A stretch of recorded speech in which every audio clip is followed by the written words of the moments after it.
Good evening, everyone, and welcome to the Reaver Express. It is good to be back. I am your host, Matt, otherwise known as GrapeApe, and I am joined by my wonderful players. There was no session 2 weeks ago. I was up in Wisconsin for GaryCon, but we are all excited to be back and finish up our story. Our raffle giveaways today are going to be an autographed copy of Escape from the Shrouded Fen, third-party published through Purple Sorcerer, written by Terry Olson. Terry is going to sign it, autograph it, and send it to you from his house. I also have some GaryCon swag that I'm going to be giving away. Thank you. Josh Zarathon, who used to be a player in our game, who used to play Agnar and the rest of the Slave Lords, let me grab an extra DM swag bag pack. So the other thing we're going to be giving away, raffling tonight, is these 10d6 with the GaryCon little insignia on them, a little collector's tin. So we're going to have two raffles tonight. Autographed copy of the Shrouded Fen and 10d6 GaryCon dice. But let's welcome back our players after a long month sabbatical. Lou, I'm not sure that we've ever started with you, so let's start with you. Hey, so I'm Lou. I'm going to be playing Visici, the thief of the party, the old man thief. We'll see how it goes. I may have to. What kind of shape is Visici in after a month ago? He's never in great shape. But he is. Let's see. He's about half his hit points here. He's the kind of guy that I don't know. I may have to make a decision to cut and run if things go bad here. I was almost convinced the other session to turn over the staff and get us all out of here. This isn't his kind of gig. So yeah, you guys did speak to the traitor Segava, who tried to get you to convince you to turn the staff over, and you would all be free, and you would get to keep the staff and serve chaos, and everything would be peachy. But there were voices against that. Namely, I think Gossamer and Mark. Gossamer, tell us a little bit about what happened with the staff, and you weren't feeling it, were you? Oracly was not feeling it. No, he something fired him up. He was not wanting to bend to chaos. So he's feeling pretty committed to the law right now, I think. And he's doing all right. He actually just leveled up, but that doesn't mean he's any healthier. I think his experience in the swamp has shown that I think he's honing his skills to be sneaky and hiding a bit more, but his health is as precarious as always. And Oracly is our halfling, correct? Our yes, lucky halfling. halfling vagrant. So he's very buff, super strong, little halfling dude. And Mark, Organic Bite, I believe you were another voice against turning the staff over, if I'm not mistaken. Tell us, who you are, who you're playing, and what were the circumstances surrounding your character's opinion on that. Yeah, so Mark, Organic Bite on Discord, and playing Barclay, our cleric, and Barclay, just like we've heard over and over again what it takes to kind of cleanse the fen and get out of here, and handing over this staff just did not seem like anything that told us this is the right direction to go. It just everything that we've seen so far says nope, that's not the way to. We got to do what we're standing in front of right now, which is use that rod to shatter the teardrop or something like that. But yeah, got to stick with the plan, right? Can't be just making deals with shady people like that. And Dave, you are our newest member of the team. I think you had one person who was, kind of okay with it. Your elf wasn't, wasn't too concerned about it. But I don't remember your other player. Why don't you introduce us to your characters? Hi, I'm Dave. If you haven't been following along, I'm in the middle of nowhere in Queensland, Australia. I have 2 characters remaining at the moment who've just leveled up, so one of them will be leaving us. Quimbit didn't really have a problem in principle with using the staff for ill. He just doesn't think that he can take Vasici in a fight. So he's off to greener pastures where he can prey on hapless travellers in the swamp.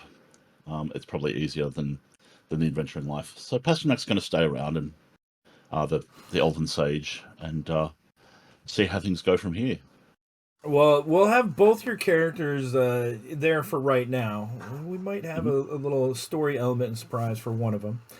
Cirrus, I don't think you had much of a choice. You were just kind of a watcher in the events that transpired. But tell us, who you are, who you're playing, and what's going on. Daphne is this amazing 3rd level wizard baggage class.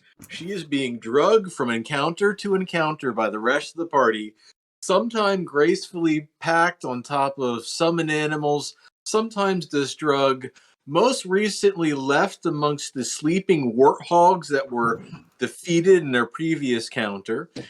She's just laying there looking at her right claw hand, her frizzy white hair, her wondering if her horse-like face is getting any better, and she's still not feeling that toe on her left foot. This has not been a good month for her, and she's just there in the dirt, and she's waiting to not see what happens next because she's probably laid in a direction that she can't see what the party went off to do. Daphne has suffered a couple forms of corruption, which is always fun. Her latest being, I believe, the horse face, which is very nice. Extended jowls, snorting every once in a while. Last but not least, I feel like that should give you a bonus to camouflage within these sleeping boars. I don't know. We'll have to see how that plays out. Chris, how are you doing this evening? Why don't you tell us a little bit about yourself, who you're playing, and what they thought of the most recent events?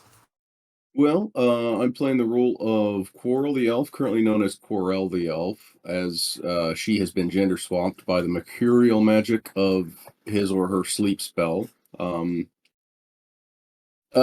is, as everyone knows, plenty chaotic, but also has been through the school of hard knocks and knows not to make a deal with someone who goes by the nickname the Betrayer. So it seemed like a pretty cut and dried situation. But we'll see what transpires. I think with 8 hit points, I'm probably one of the beefier characters alive right now, so I may have to do some frontline fighting. We'll see how it goes. I think Dave's 0 level has jumped up to 13 hit points at first level. Yeah. So that 17 stamina has helped. Yeah, wow. strong leader in the party there. It must be nice, somebody actually having great hit points. I'm sure the rest of our clan is jealous. Now. You guys escaped the tree. You found the Staff of Broken Oaths. You fought the Murder Beak and killed it. There was some close calls there. You made your way through the Shrouded Fen with the mist kind of leaving halfway in portion. The mosquitoes weren't as thick, the insects weren't as biting, and it seems like the Fen is on the precipice of possibly a different path, not a path of corruption, but path of just maybe a nice peaceful swamp. But you guys made your way over to where you believe the Swearing Stone to be. Barclay and Orkley have just leapt over, and I think someone was going to look inside, and I said, we'll see what's inside next week. But I believe Daphne is laying with the sleeping boars. So what do you guys want to do? And to clarify, Barclay, do you have the staff? I think Vasici has the staff, doesn't he? Yeah, that's what I was thinking. Vasici, I think Vasici also might have it.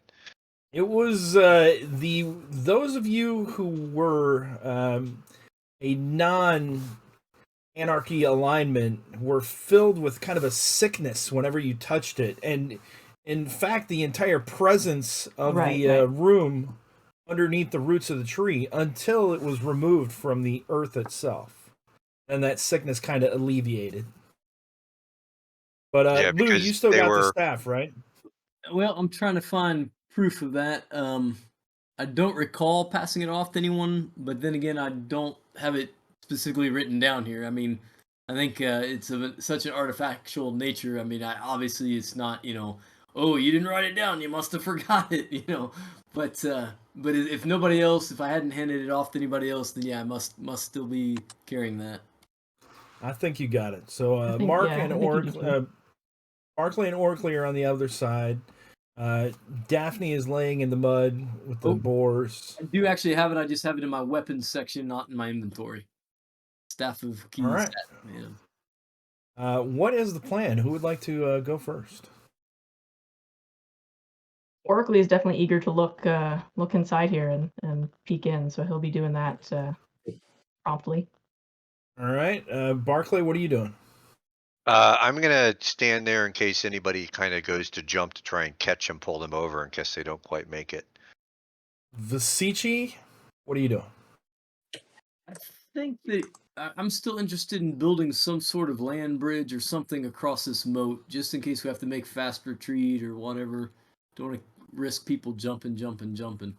So we've got a partial. I think you guys found some serviceable steps, some wooden steps that didn't immediately fall apart when you pulled them up, and you've got like a partial bridge going across. But what are your plans to extend it? We're kind of look around, see if there's any fallen logs or anything that we can throw in here. Start to fill in a line from one side to the other, right where the boards are right now. All right, Coral, what are you doing? Well, we can't very well leave Daphne in the mud, so Coral's gonna burn a unit of wolf hair here and summon another animal and lose the spell. Having done that, I'll start making my way back over there just to make sure that somebody slits those boars' throats before they decide to wake up. All right. So go ahead and move yourself over there.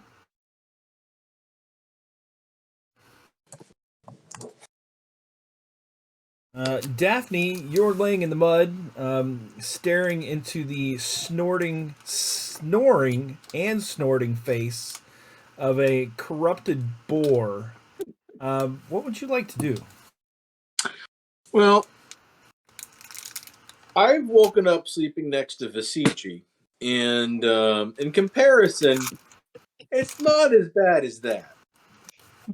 I don't want to wake up the boar, and I'm probably not facing towards the party. If I can, I'm going to try to roll myself so I can at least see what the party's doing without making too much noise and waking up the boars. Give me a strength check to see if you can roll over to face Quarrel as he approaches. You do hear. Give me a strength check and an intelligence check, please. All right. Sit. All right, so the strength check, you rolled a nat 1, and I was actually looking for it to be under your strength, so amazingly enough, just like a luck check, you do manage to kind of roll your body to the side, and you see Quarrel approaching. Let's see, that is a double strength check. Intelligence check is 6. As you do so, Quarrel, are you going to slash the throat of the first boar, or...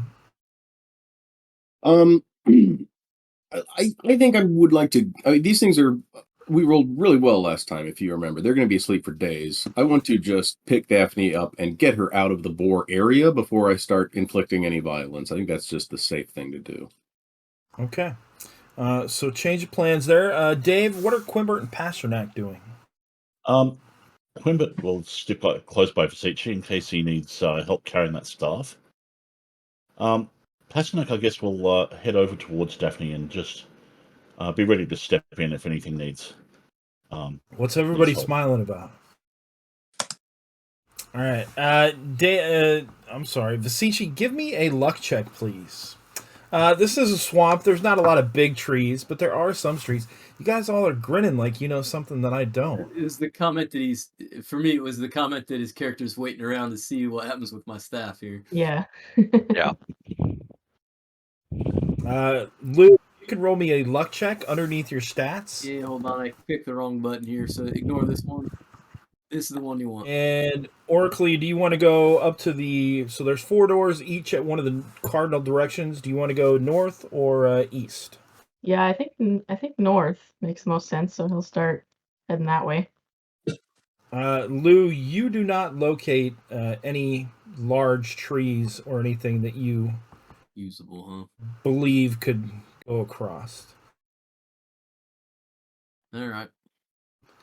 Oracle, when you look in through the open arched entrance, you discover that the inside of the dome is an open hemisphere, 50 feet in diameter. Its interior is empty, save for a huge yellow stone softly glowing in the room's center. The dirty floor is dry and shows no sign of passage, perhaps for centuries. The ceiling is beautifully decorated, covered with a painting of a woman descending from a crescent moon, crying tears that turn into yellow stones, like the glowing stone you see before you. There are 3 other exits from the chamber on the left, right, and southern end, and a 20-foot-long plank of wood lies against the wall. Oracle and Barclay, in this close proximity to this dome, you feel a very warm, welcoming sensation. You feel very at peace in this area.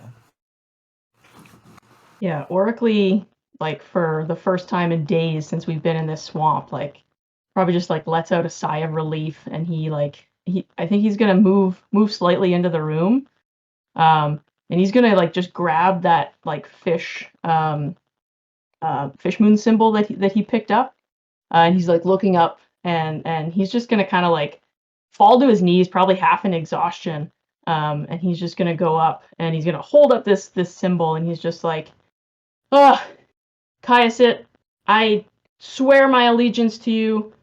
Please protect us, and so we can just get the heck out of here and cleanse this place." And then he'll kind of just fall to his knees. Your symbol glows for the briefest of moments, and it feels a warmth in your palm. You feel a tranquil feeling come over your body as this brief respite in this horrific place. You feel comforted.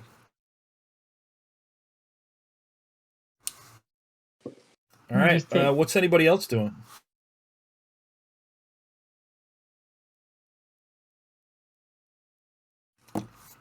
How's Hey, that stuff Lou? going, Vasici? Minus any trees, I'll start to head over to the boars. Maybe we can throw the boars in the water and use them as flotation devices or something. There's trees, but none that are big enough to lay all the way across. And you know the ones that you do find are rotted, falling apart when you pick them up. Give me one more luck check, Lou. Uh-huh.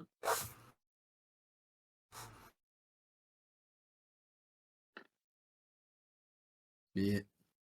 As you're rooting around in the swamp, you get bit by a centipede, digging up some of the logs, trying to find one.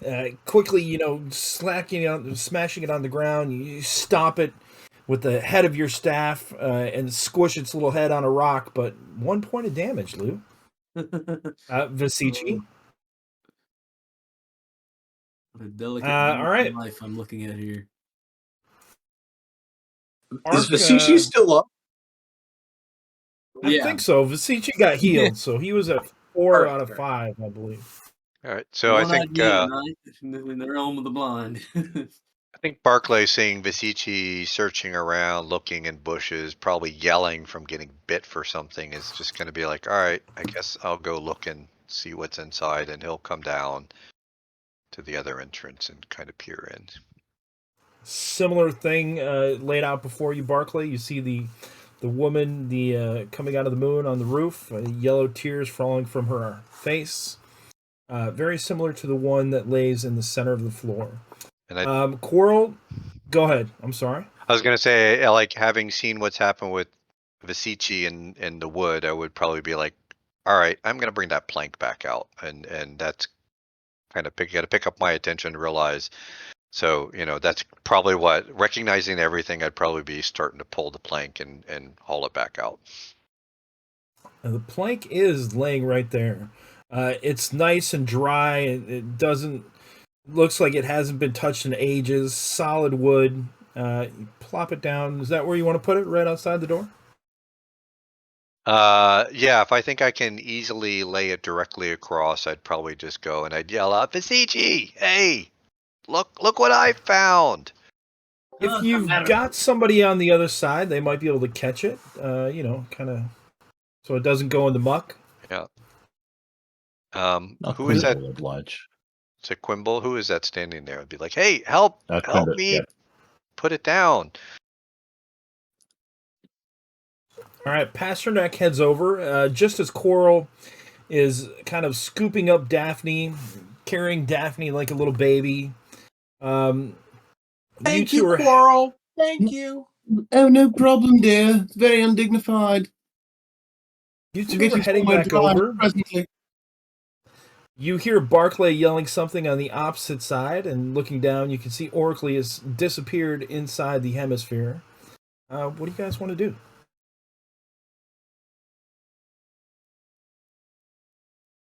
Oracly? Yeah, so after a few moments, he kind of picks himself up and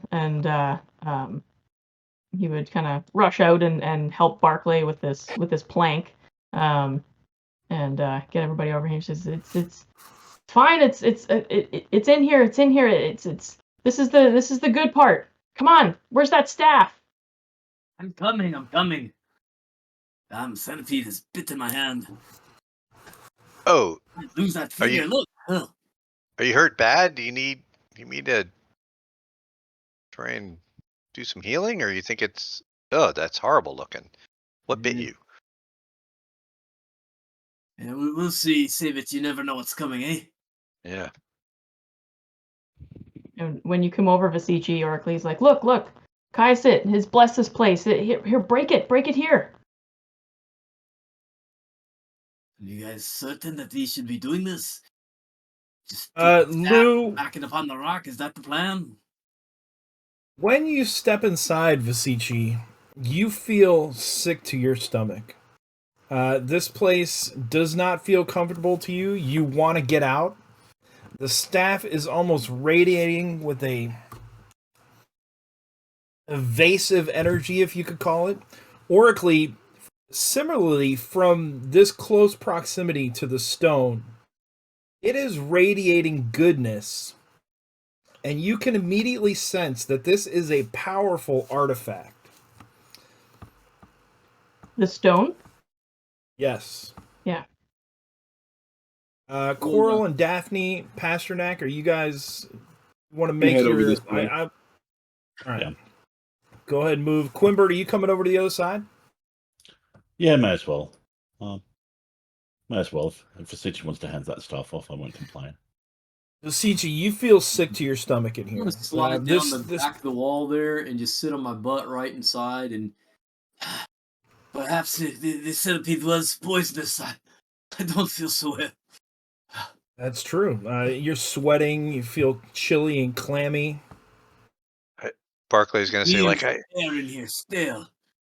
No, it's I don't know. This feels good in here, but I feel confused because I mean this place is good in the stone, and we're supposed to destroy it. I know that's what it says, but it's something I don't know. It just feels like this is a good place.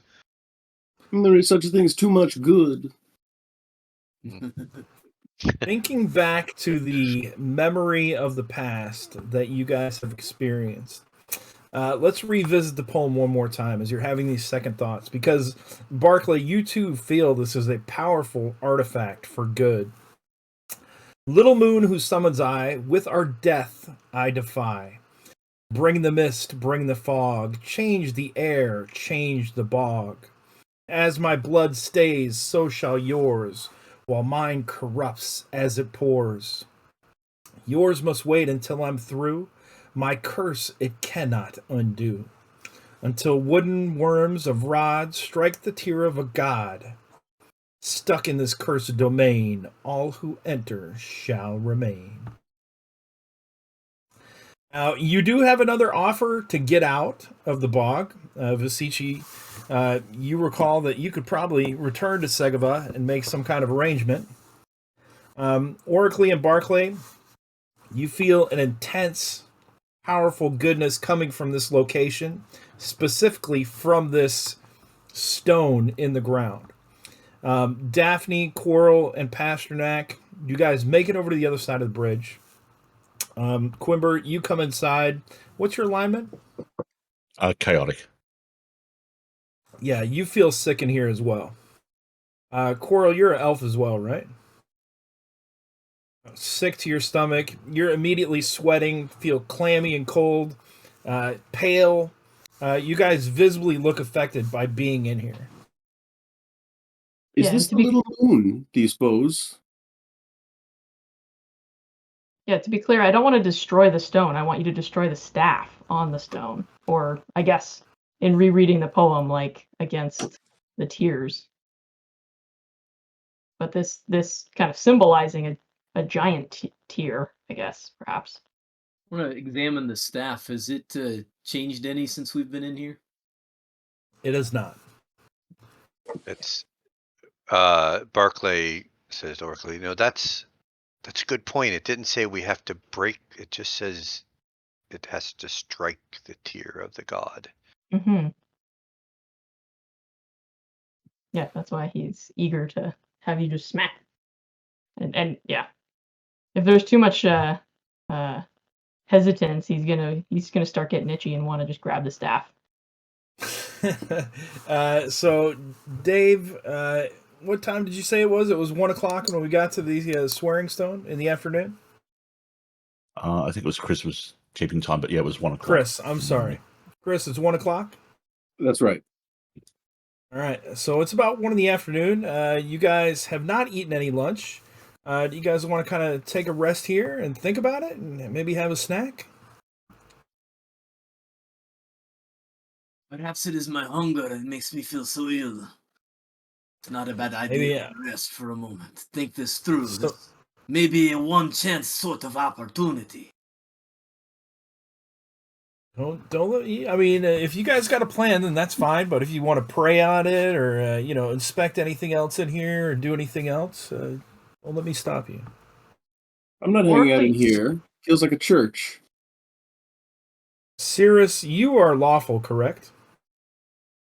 Yes, Daphne is very lawful. As Quarrel baby carries you over to the other side, across the wooden plank, I should make you make an agility check to see if Quarrel drops you in the muck, but we'll let it slide. As soon as you step in here, your body has been in pain for days.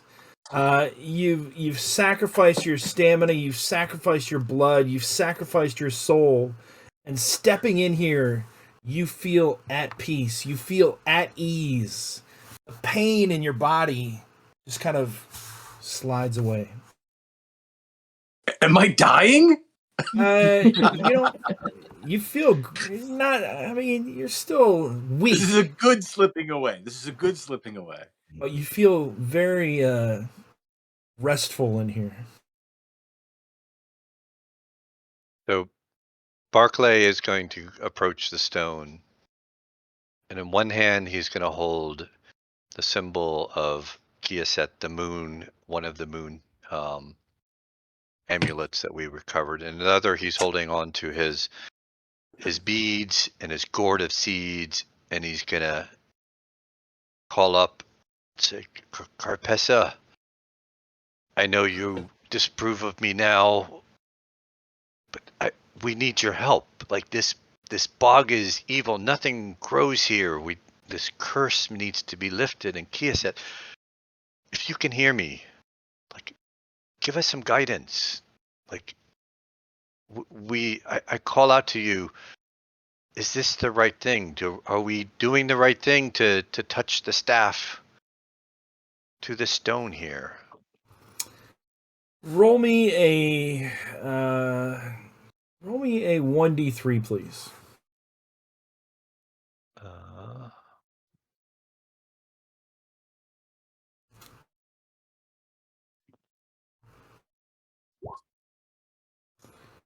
Are you down any hit points, Mark? I'm down 1 hit point. As you touch your palm upon the stone, it feels very warm, welcoming. Peaceful peace radiates through your body as you make contact with it. And you feel instantly when you touch this that this is a crystalline manifestation of pure law and is unbreakable by mundane means. You get the image in your head that if the staff is struck to the staff will break, but the stone will also break, destroying both in the process. You heal the 1 hit point that you have lost. And you get a momentary flash from Carpessa. A small voice as time stops around you momentarily. You abandoned me so easily for another god when you thought that I had left you. But I was always by your side. I just cannot answer every beck and call that you plead to me. I have given you the strength, the knowledge, and the power to make your way in this world without my aid. You have sown none of the seeds that you have brought. You have built no temples in my name, or converted any followers to our cause.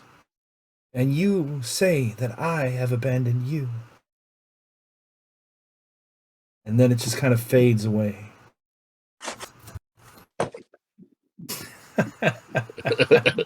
Barclay looks around at the others like, oh.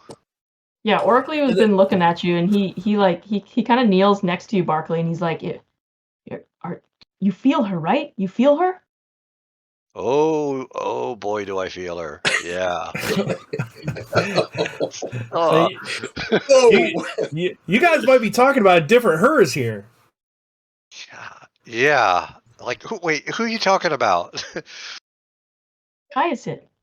Oh, no, well, no, Carpessa. But so here, like, the staff, yes, the staff will potentially break. It will break if we strike the stone, but the stone will break too. It will clear the curse, but it'll destroy the stone. All right, Chris, Lou, Cirrus, Dave, you guys all hear this. Any thoughts? I really don't see the problem. Let's look at the poem again. Little moon. This yellow thing is like a little moon who summons I with our death. Me, Kyaset, and the little moon, with our death, I defy. My curse it cannot undo until wooden worms of rod strike the tear of a god. It seems very clear. I agree. The stone will break, sure, but we this are, is what as she the wants. poem said, stuck in this cursed domain. We're stuck.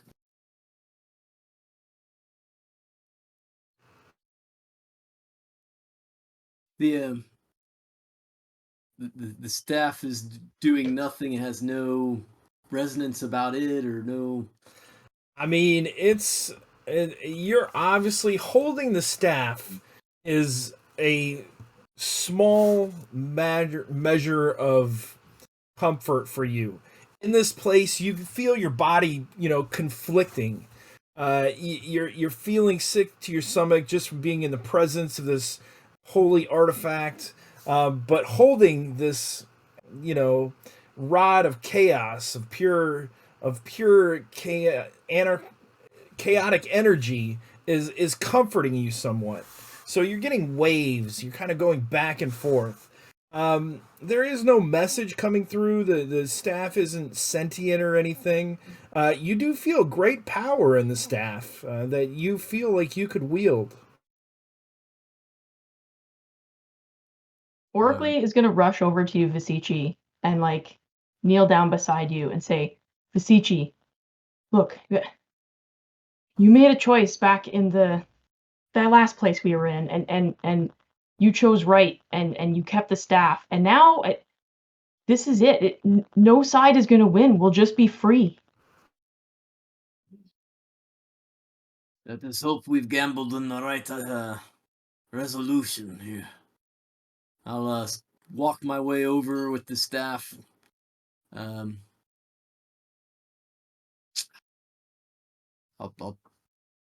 take a swing from over my head down onto the yellow stone here. All right, Oracly, are you just? I mean, you kind of bolstered him up. Barclay, as this is happening, do you take any other action? No, I think Barclay is still thinking of the words of Carpessa, like pondering that in his head, not doing anything at the moment. Quarrel, do you take any other action? No, I'm just standing back here watching this happen.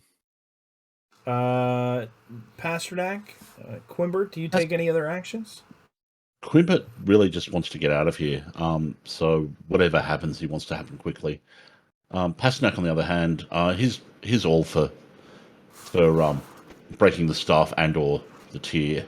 It's an acceptable cost as far as he's concerned. Okay, and Daphne, do you have any other actions you would like to take? She's just really gonna hope that we don't have to resort to arson, because arson. I mean, she wouldn't think that. She just really hopes that we get through this in no worse health than we already are. That's it. She's hope. That's it. All right. So Visici lifts the worm staff over his head, brings it crashing down upon the yellow crystalline stone sitting in the center of the hemisphere. Striking the stone with the staff produces a blinding flash and a thunderous boom. As you guys are all standing around it, a huge concussive blast throws you backwards off your feet to the ground. With ringing in your ears, your sight slowly returns as you notice that both the staff and the stone have been completely destroyed, with fragments strewn about the room everywhere. Floating in the center of where the stone was is a key made of fused reddish wood and yellow stone, slightly hovering above the debris on the ground.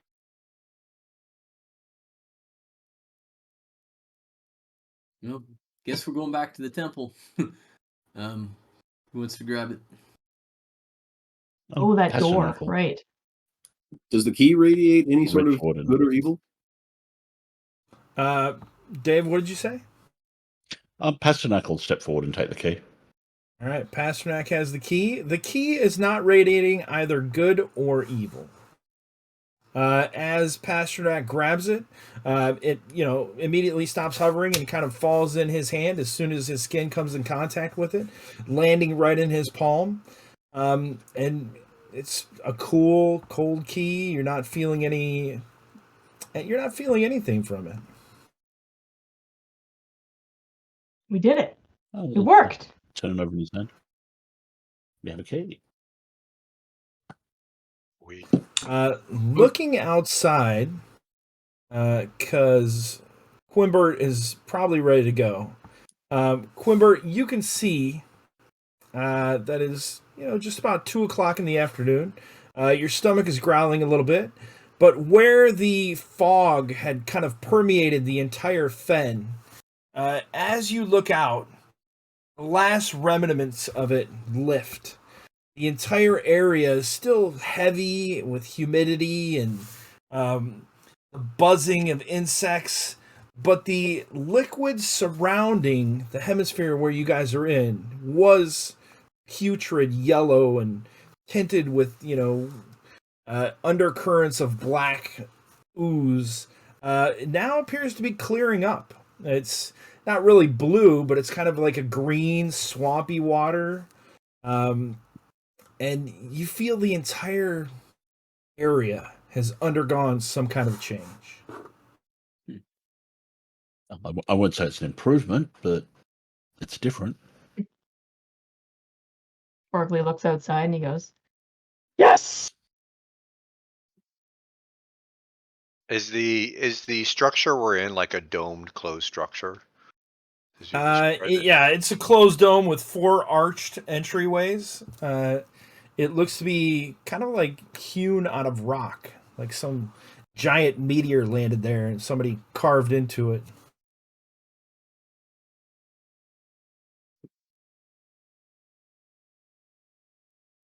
What are you guys doing?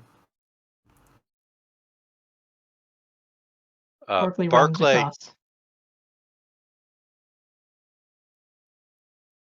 Barclay's going to walk out to the entrance of the area, and his gourd full of seeds that he tends to carry around. He's going to search through it to see if he can find something that he thinks is he knows is a vine or something, and plant it at the base here, to have something here that might grow up onto the structure. You do find some pumpkin seeds in there that you believe might grow fairly decent in this area. Emerging from the stone dome, some of you discover that the fog has completely dispersed. The air is pure and as clean as it can be in a swamp, but no more of the debilitating mist. And the oozy moat has been replaced with fresh water. You're filled with a sense of freedom, intuitively knowing that you've broken this demon's curse, and you're no longer bound to the swamp. Warmth radiates through your bodies like a smile from the divine. You've accomplished what no others have been able to do, and your names will be remembered amongst the region's legends. Yet you know there's one last action to undertake. What to do with the key of reddish wood and yellow stone.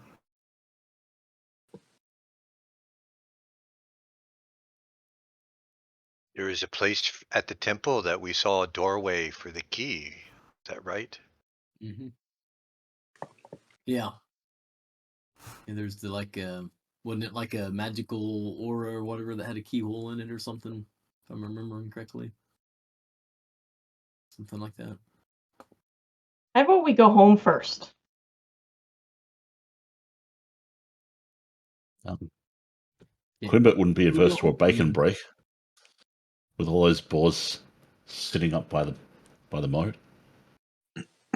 One thing Yeah, I do think wanna we're do- actually low supplies, so Sorry, what Are was the it? boars' bodies now like regular boars? Because I think before they were like, twisted and wicked and cancerous and all that, weren't they? Are you going out there to check them out? Sure. So head I on do over. support a bacon. Head on over by the boars. The boars, you can see their stomachs have exploded, and hordes, swarms of rats are dead and inside their bellies. They do still look corrupted, but they are dead. The rats inside their belly have exploded out and kind of died as their bellies exploded. So they were not Could you imagine transformed. Could Go ahead. you imagine if Quarrel hadn't have brought me over here? Can you imagine if I would have made Quarrel cut the neck of one of those boars? Oh, those Well, rats what I would have would like to exploded do, I've out. got my scissors, and I would like to gather some hair for material components for animal summoning. Nice. There are several. You can gather some rat tails or feet, some hair, some teeth, and boar as well. So, how much would you like to gather? How about Give 3 me minutes? Or give me a 1d10 roll for both rat and boar. I do not want any rats. I'm not a rat summoner. Okay. 4. All right. So yeah, you can collect a good patch of skin or hoof or teeth from each one of them. The rest is covered with muck and so Daphne. It looks like they've laid you in the thing. Barclay is about to leave, glancing Barclay, back at you. no, Barclays went back to help Daphne to Yeah, patch enough will help as well. pick Daphne up and be like, "Come on, Daphne, Oh, you look thank you, terrible. thank you. You look terrible, but I think I'm in more trouble than you are at the moment." Yes, you are in much more trouble than I am in right now. All right, so let's throw all your tokens together, and we will move you guys. Where do you guys want to move to? I heard somebody say go back to Fallon. We got the key to the door. What's the plan? We might as well open the door, right? Yeah, I was gonna say. I mean, I think there's a big discrepancy in the travel time, isn't there, between getting from here to the temple versus here to Fallon? There is once you guys were in the fen itself, you believe you traveled for at least about a day and a half in this swamp before you even reached the Shrouded Fen. So you've traveled all over this fen. It's definitely taken hours. It'll probably take you around 3 to 4 days to get back to Fallon. And the temple is just a few hours. The temple is about 3 hours away, 2 to 3 hours away. I think it's more prudent to go to the temple while we're here myself. Yeah. Workley, what do you think? But if that door turns into like some giant labyrinthine place, I'm out. Chances. All right, let me get rid of these tokens. Maybe it'll just be a big treasure chest if we open it. That happens, right? No. Could be. No. Surely Kaya said wants to reward us for our efforts. Right. Returning to the temple, the fen has become a natural swamp. The river Black flows with fresh water. You can see that corrupted animals that you've encountered before, deprived of the chaotic corrupting powers that sustained them, quickly are dying as you pass. Swarms of biting insects are laying on the ground. A boar, his stomach is exploded and he's being eaten by rats. And several little baby murder beaks, I can't remember what they were called, are, their wings are faltering and, flopping like on the ground as if they've had some disease. The fog beast stands before the floating portal. Wait, let me get my fog beast token. I've got him on the wrong page.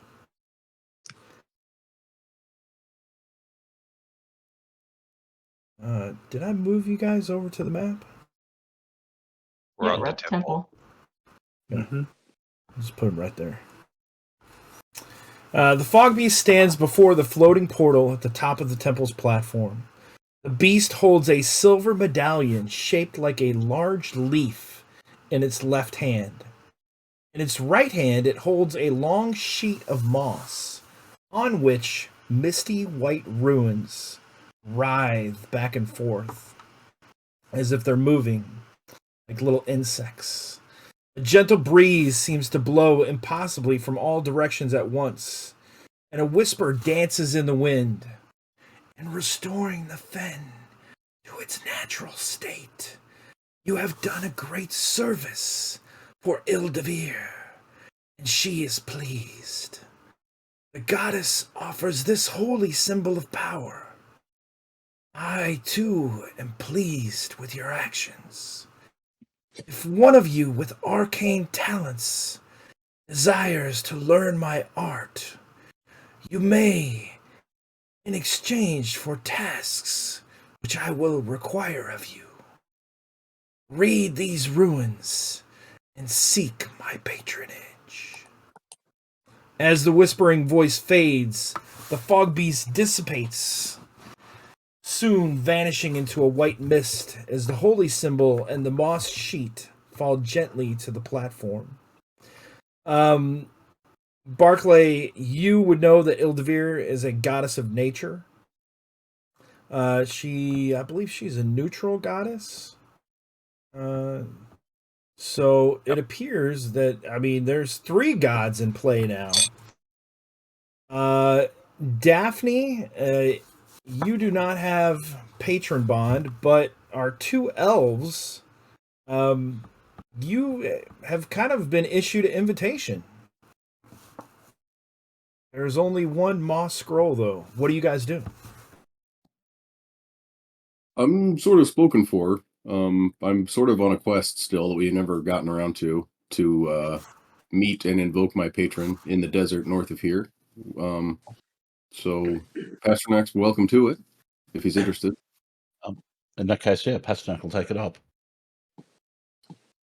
Yeah, What do you do, Barkley's like, Pasternak? I've got, 2 gods created problem. I'm not adding a third to the mix here. Like, Go yeah, full please. polytheistic.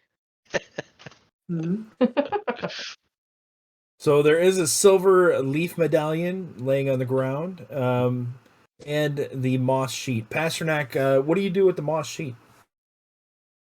I'll have a quick look at it, see if I can discern anything from the runes, and if I can't, I'll attempt to cast comprehend languages. You can definitely discern that this is a spell to invoke the fog beast and bind yourself in service for benefits to the fog beast as a patron. Excellent. Then I will do so at the earliest convenient opportunity. Would you like to do so right now? Yeah, sure. How much would you like to spellburn? Or would you like to spellburn? Let's see. I think it requires 1 point, maybe? Let me look real quick. How exciting. It is exciting. Glad you said yes. Let's see. Folk patron is 144.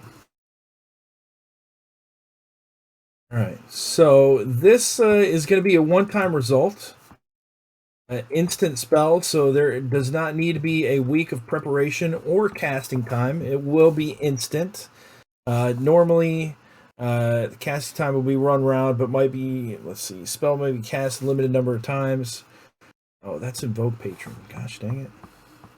It would take a week of casting and quests. That is not the case this time because you have already completed quests for the Fog Beast.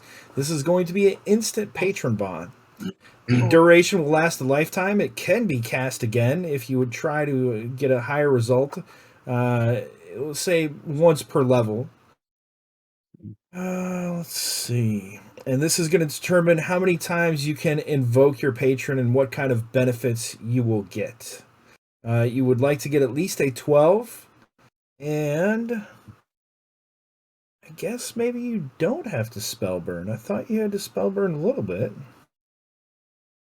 But I still have the option, though, don't I? Absolutely. 100% you can spellburn whatever you would like, but you guys are still in the fen, so you tell me.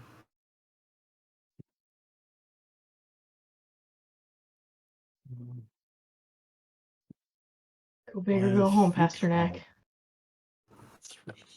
Let's do it now. Burn everything down. Let's do it now. Do it. I'll burn it. I'll burn 3 strength, Okay.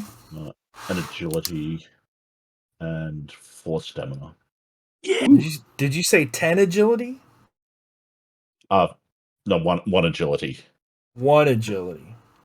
And 4 stamina? Daphne Yes, whispers total into your 8. ear, burn it all. Burn your stats. You don't need stats. All right, so that is a +8 to this roll.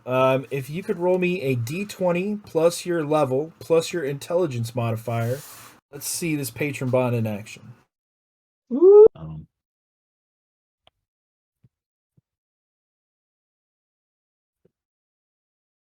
And what That's is a everyone else 28. doing? All right.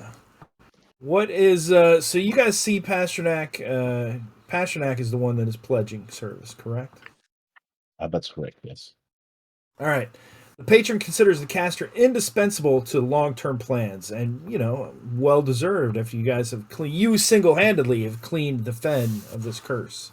You learn Invoke Patron. You can cast it up to 3 times a day, +1. You are also going to be given a gift, from which a counter gift is expected, of course. The gift is a single patron spell, which I will give to you at a later time, but there are specific spells for the Fog Beast that you can cast once per day in place of Invoke Patron. All right? Every time you invoke your patron, you are indebted to your patron, though. All right, what would everyone else like to do? There's a silver leaf laying on the ground. The door is shimmering. I wouldn't mind taking a little peek at that black goo and seeing what that situation's like now. The goo is water. It has been cleansed. There is no more steam emanating from the other corner of the temple. I wouldn't say it's water. Let's just say it's completely dried up, Lou. It didn't turn into water. It dried up completely, and it almost looks like it's never been there. It dried to dust and then was blown away on this wind that blew in from everywhere. Interesting. All right. Barclay is looking at the portal with the key, just trying to see, has it changed? Does it look different than when we were last here looking at it? It looks exactly the same, and you can see now that the key is made of exactly the same material as the door.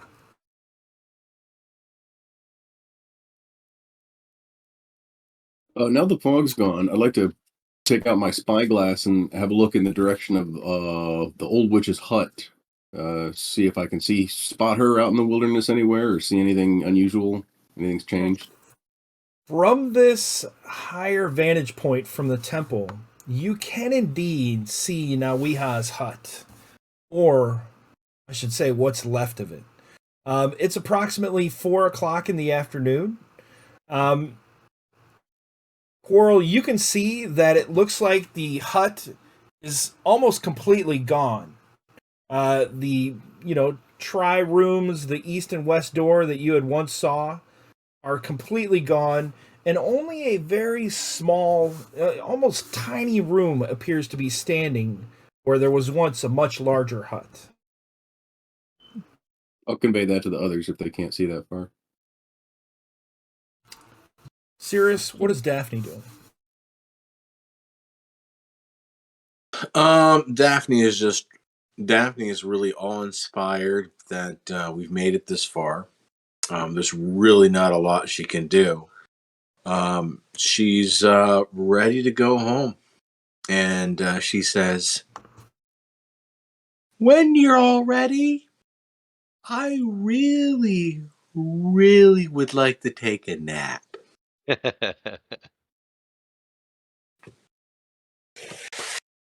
right, what's the plan?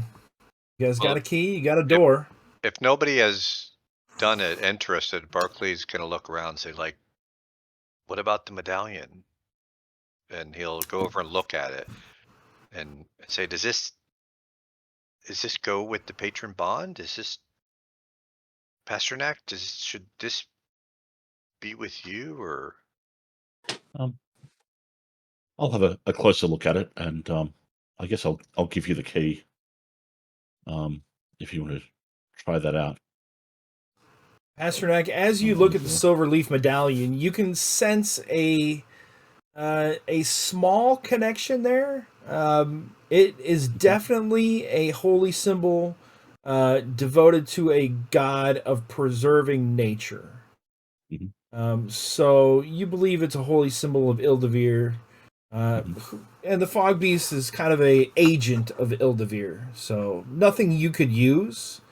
It might be useful in future, were I to patron bond with someone else, or cast patron bond on someone else. Would Barclay Um, notice it as like a holy symbol looking at it? Absolutely. So he would probably say like, you should hold on to that. Yeah, Okay. definitely. Yeah, I will. And I should not touch it. All right. Sarah, what is Oracly doing? Oracly was curious to ask Quarrel, do you see Noiha? There, her hut seems to have gotten much smaller. Perhaps much of it was illusion. Perhaps she went in the wrong door. He just shrugs his shoulders. He's kind of just taking a load off. Sitting down. Let's see what's behind door number 1. Shall we? Hey, Uh, Daphne brings up a good point, though. We do not know if things will be good or bad on the other side of the door, and perhaps for her sake and for the sake of some of us who've seen our mortal ends come and go once or twice this day, perhaps we should rest a bit. You guys are inserting the key, is that correct? Well. Vasici makes a good point. We could go, I mean, the temple below us is probably clear. We could go and just rest in the temple to regain our strength. I mean, my God, look at Daphne. I mean, come on. Like, do we have to really Yes, open another door right now? We don't have to, I don't think. And if I'm not mistaken, you guys have rested on top of the temple grounds before. Yeah, it's safe up here. So, and Daphne would point out, look at me. I can't really get any worse. Pointing to her horse-like face. What if we bathed her in that pool of water down there, the shimmering blue Yes. water? Well, as long as we can get her down the stairs without dropping her, because that would not be, yeah. Good.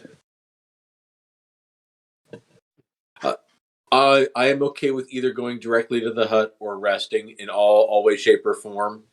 I'm okay with either direction. And All right, Barclay was suggesting we could rest inside the temple that we're on top of right now. Just like go down and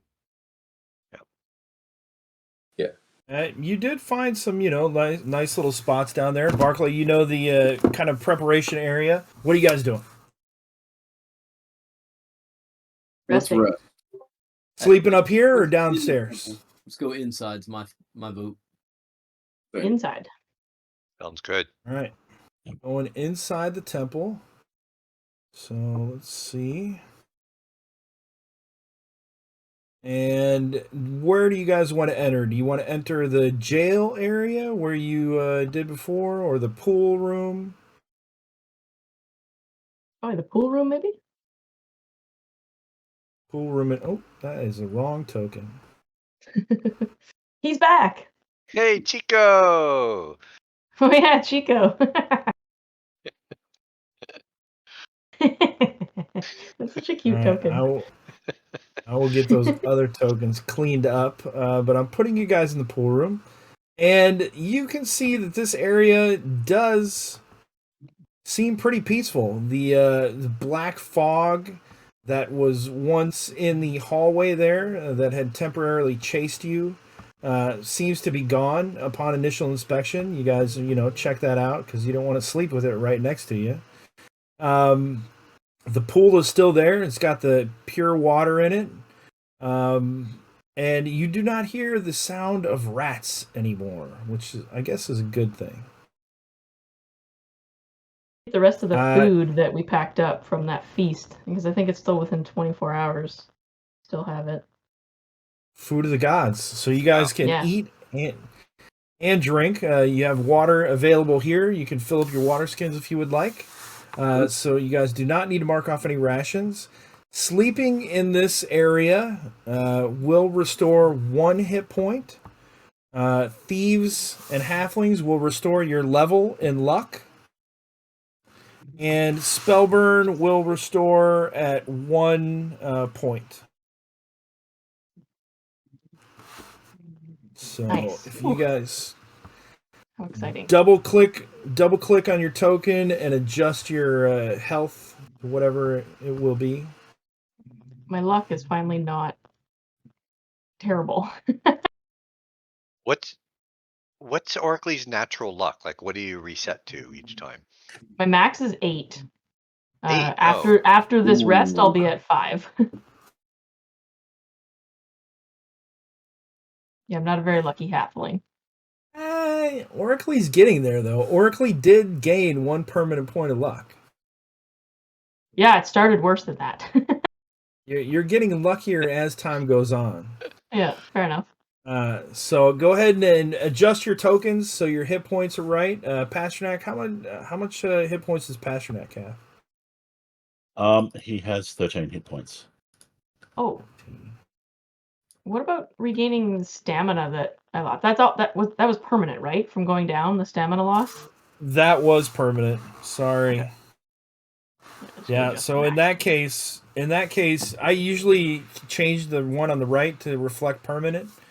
But I make a little note that I lost it because I always try and fight for it to get it back in my adventures whenever I'm playing. All right, what do you guys do now? Next day goes around. No, you've barricaded in yourselves here very nicely. No incidents. Next morning comes. You guys come up top. Is Barclay able to walk, or Daphne able to walk? Or how's Daphne looking this morning? Good question. She'll be at a strength of 2, so she'll be able to, Matt, maybe stand. No. Sounds like we What might do you need a think? boar. Strength 2? Pasternak will I'll fill a flask, his empty flask with water to give to Daphne. To take with her. Daphne needs to get at least above a 3, 3 or above. When you're below 3, you are debilitated. You want to go try an animal summoning real quick? You guys don't want to baby carry her? Well, actually, I can actually try it now that I've got animal summoning back. Since we've rested, I've got all my spells back. I can try animal summoning. Is too. correct. Disapproval is reset to 0. All your spells are not lost anymore. So yeah, that is a game changer. Barclay also pulls out this jar of yellow milk. He says, I've been carrying this around. We got this from that cow. Like, is this gonna help you? Does anybody remember this stuff? Oracle, you have some first-hand experience with milk. I did drink yellow milk. How'd it make you feel? Stand by. I'm not Joys sure. of wild yogurt. You had yellow milk too, Mark? Yeah, I had Sure. one yellow milk, and I've been carrying it around, and I'm pretending like I don't know what Oracle did, although I do know what happened. But Barclay doesn't know about what Barclay just like, I have this yellow milk. Like, is this gonna help Daphne? This is true. Maybe you should drink this. Or not. I don't know. You're in pretty bad shape, so I don't want to cause more trouble.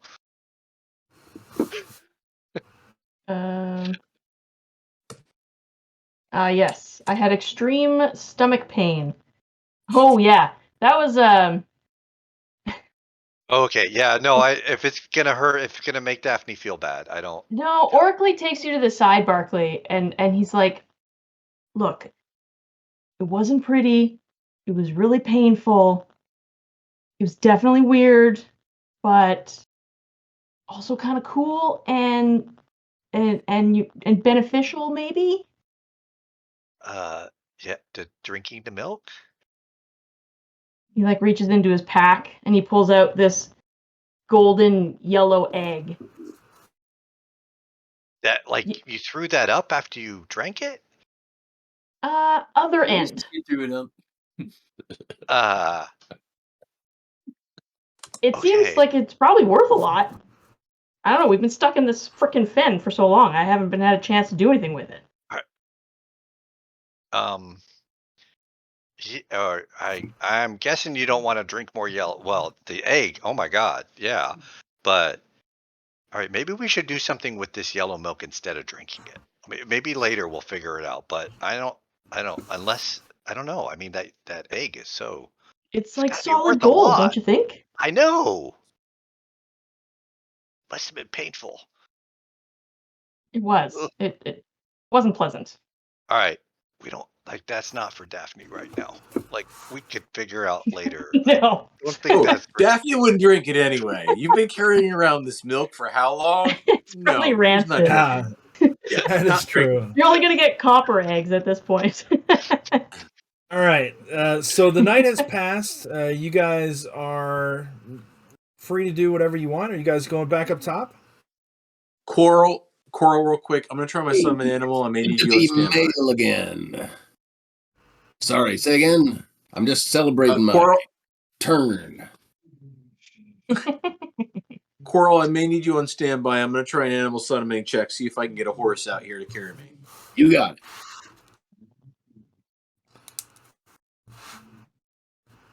Make sure you march. Oh, that looks successful. Ooh. That might be a couple horses or a big war horse. One mundane animal of up to 2 hit dice. So I think that's 1 2 hit die animal. Yep. Yeah. So yeah, For 2 hours. Regular horse is 1 hit die, maybe even a half hit die. So 2 hit die horse. Okay. We're gonna say, Well- it's a travel horse. It's like a Clydesdale. It's thick.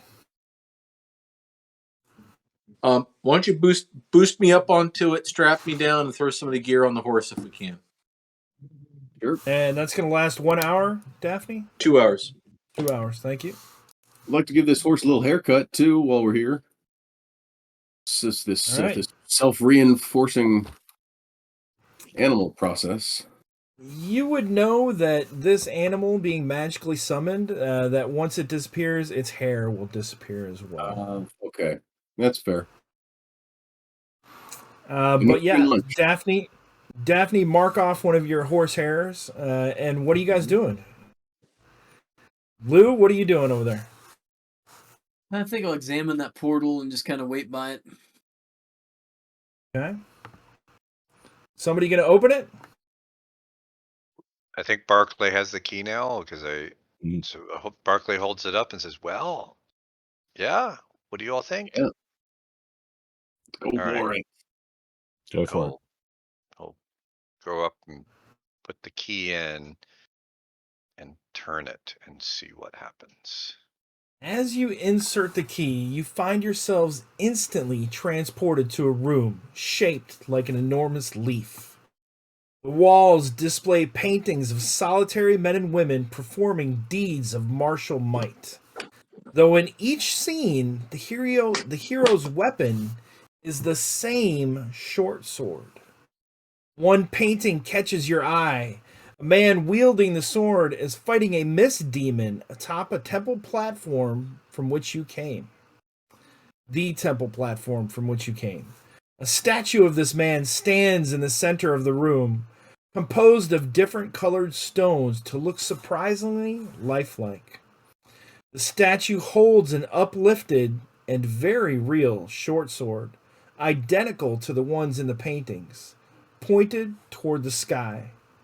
A real scabbard and belt hangs on the statue's waist, and you each hear a voice in your minds that says, "For centuries, Ildevir has set the bog beast to find one who may be worthy to wield me. Sophix, bane of demonkind. You are the first to show promise. Celiac used me to vanquish the mist demon Nebelebub, though it cost him his life. I wonder what you might accomplish with me in your palm.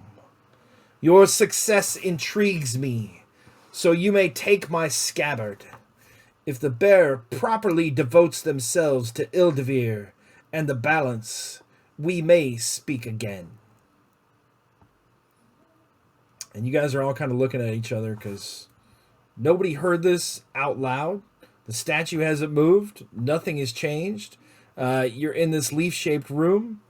But you all heard this voice say exactly that in your mind. And here I've got a picture of the statue.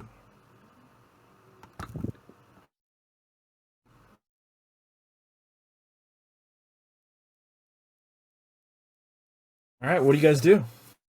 Was Ildavir the one that was neutral? Ildavir is a neutral goddess of nature preservation. Barclay would just turn and look at Pasternak, hearing what the sword is. If no one else is willing, I guess I've already sworn myself to Ildavir. Is the sword iron? The sword, Good that question. is a good question. The sword appears to be made out of some other material that is not iron. It's not mithril that you can identify. It's not copper or gold.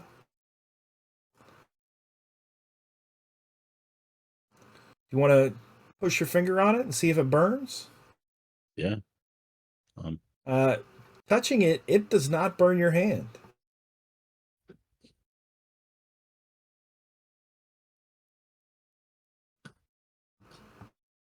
So what were you doing, Dave? Yeah. If no one else wants to step forward, Does Pasternak's anyone already- else want to step forward? I want to examine the statue to see if the crystals it's made out of might be worth, taking some to make jewelry out of or something like that. And here is a picture of our exploding pigs. Stepping forward to examine the statue, you can see that it is. Let's see.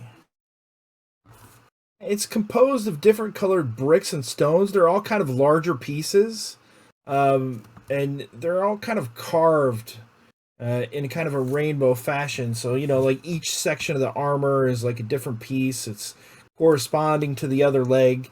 You think that if you broke some of these pieces, you could definitely make, put them in a tumbler and make some stones that you could use for jewelry.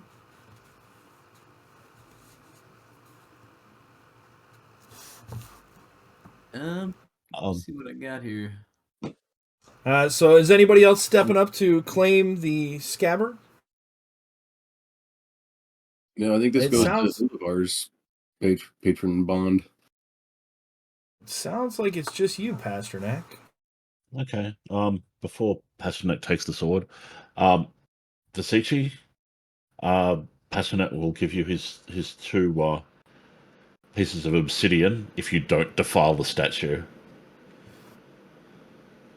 What do I suppose? Is the obsidian worth it, or do I think I'll get a better value for the gems out of the statue? Do you have a value on those obsidians, Pasternak? 30 GP each. There you go. You imagine that if you took... the stone's going to be heavy to carry. It depends on how much you want to carry. But it is just colored stone. It is not gem quality.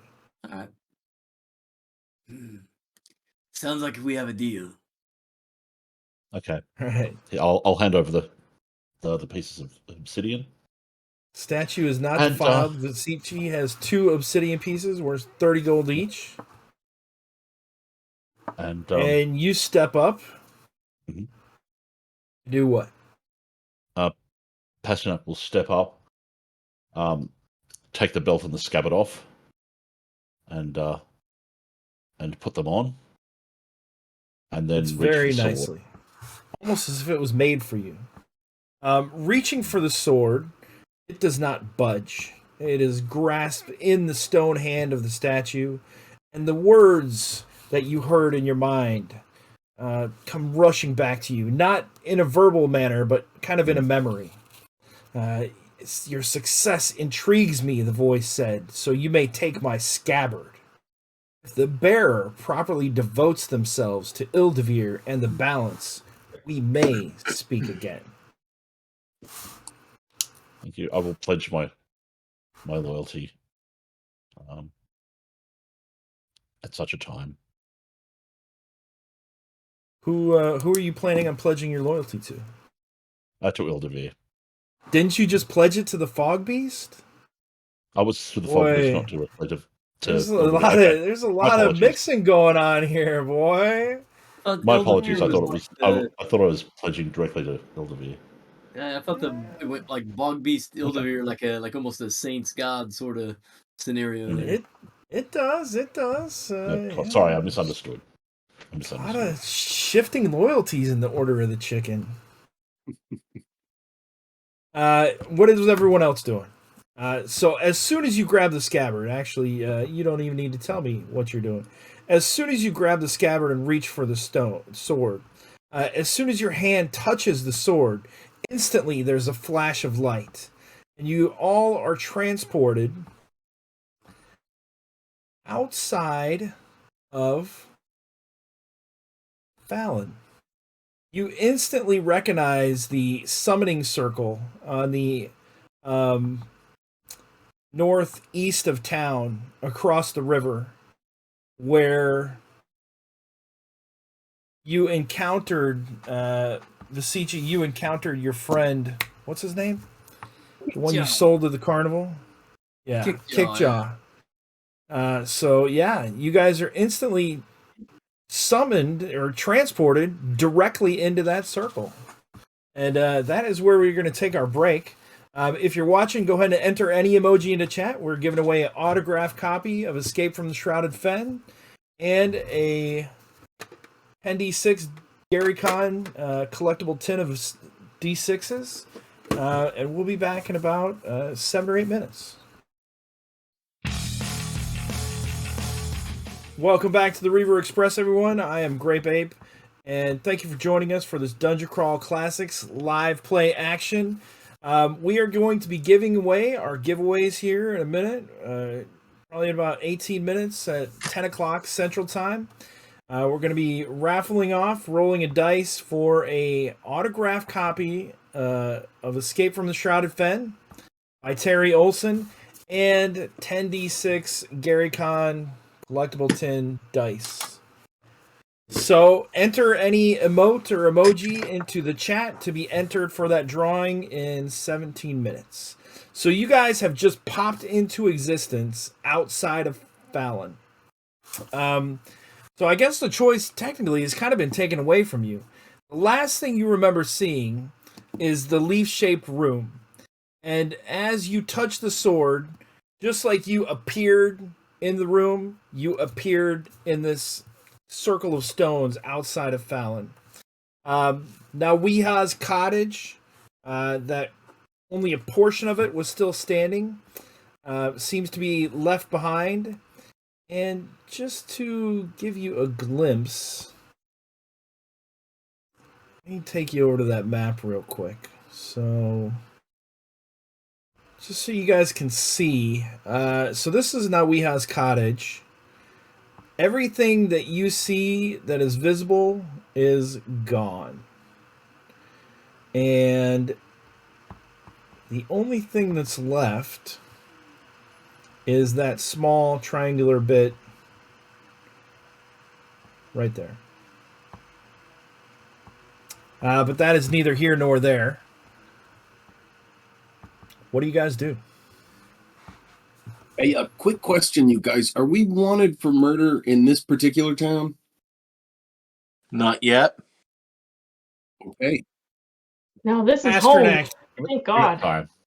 Give it time. Yeah, Pasternak, you're hearing this for the first time. Wanted for murder, resonates in your mind. You guys do notice that. Who is your other character?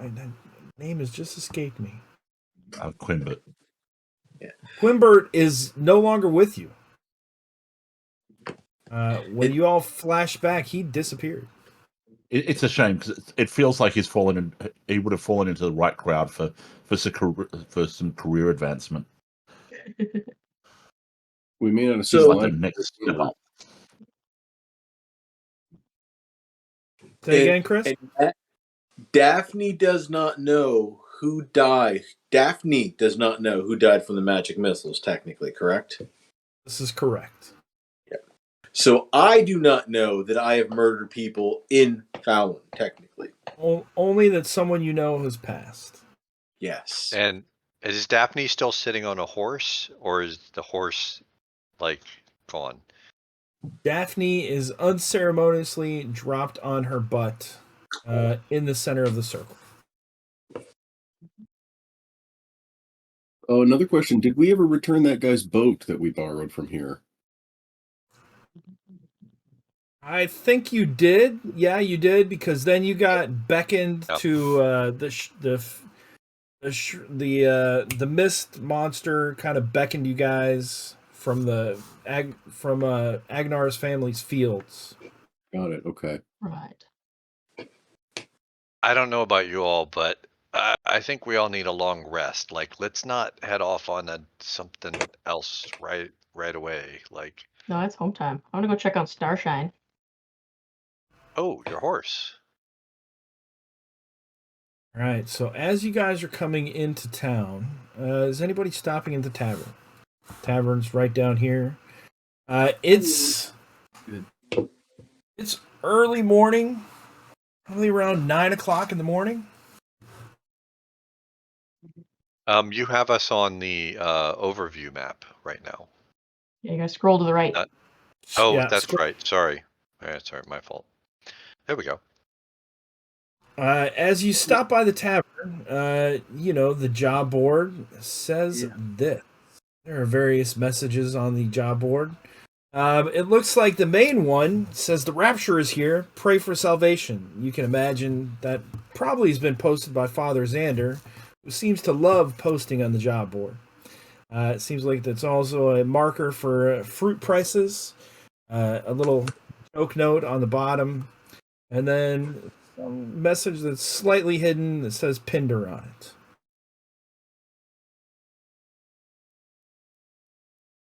So I, as a player, like to think that I have something to do with that rapture message, and I am very proud to have an impact on this community. Daphne still would have no idea. Okay. What are you guys doing? Can we talk a little bit about what did we have bigger goals at one point? Were we doing take something stock of before we what's happening. got sucked into that fen? So let's talk about what's going on. So you guys first need to determine how long you want to stay, how long you want to rest. You've kind of invoked the ear of the law, the King's Guards in Whisperwood. Word of that may have traveled here. You would imagine that, they might have known you were from here and sent some guards looking.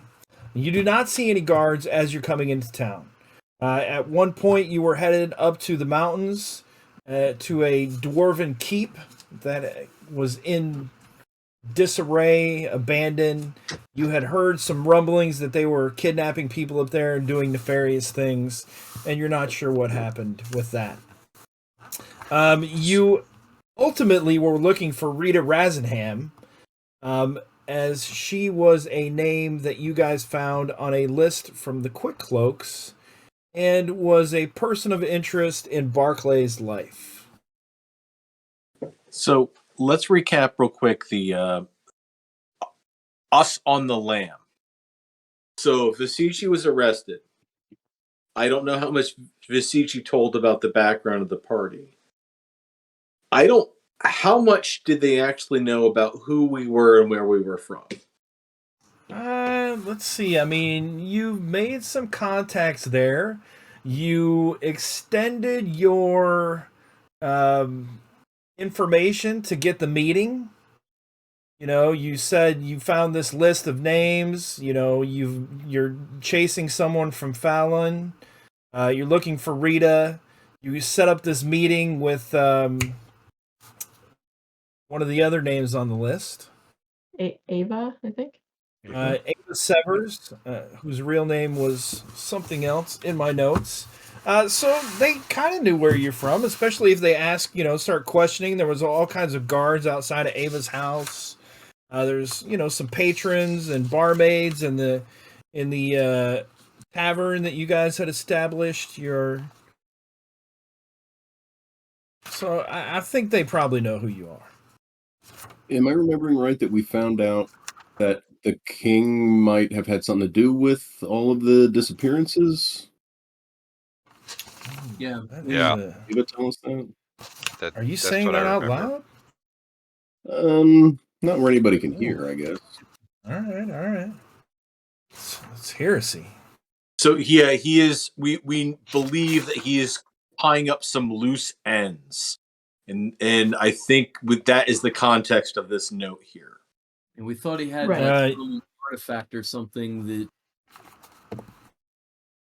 was kind of twisting him to the dark side. Something, wasn't it? They found something in the deserts to the north, you believe, was the story. The woman who owned the tavern was the proprietor was Gion. She's the one that set up the meeting with Ava. Let's see. Right. Kickjaw is... Go ahead. Is the list kind of a dead end at this point? Is there still stuff to be done as far as tracking those people down? You were headed up to the north. If we look over on the world map, you had gotten word that she could possibly be hiding out in a cavern to That's the right. north. That's Right, and that's when we got pulled into the fen. Just kind of Yeah. in this area right here. Okay. We were gonna take the boat up to the lake, and we decided to stop in town, and that's when it all. So I think that Daphne needs a month to recover. That may not be a meta option because at some point we probably are risking some kind of guard interaction here. We probably should dump the loot inventory that we have, convert it to cash, and whatever we need to resupply, and either head to the cave or head somewhere else. I don't think we should stay here more than a couple days. I think anything more is going. Yeah,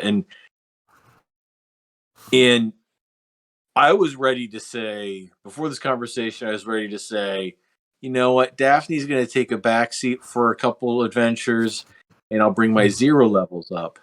But even I think Daphne would not want to stay here because she'll probably get arrested while everyone else moves on somewhere else. So. All right. So as you guys are contemplating Daphne's words, this is your last chance to enter any emoji into the chat.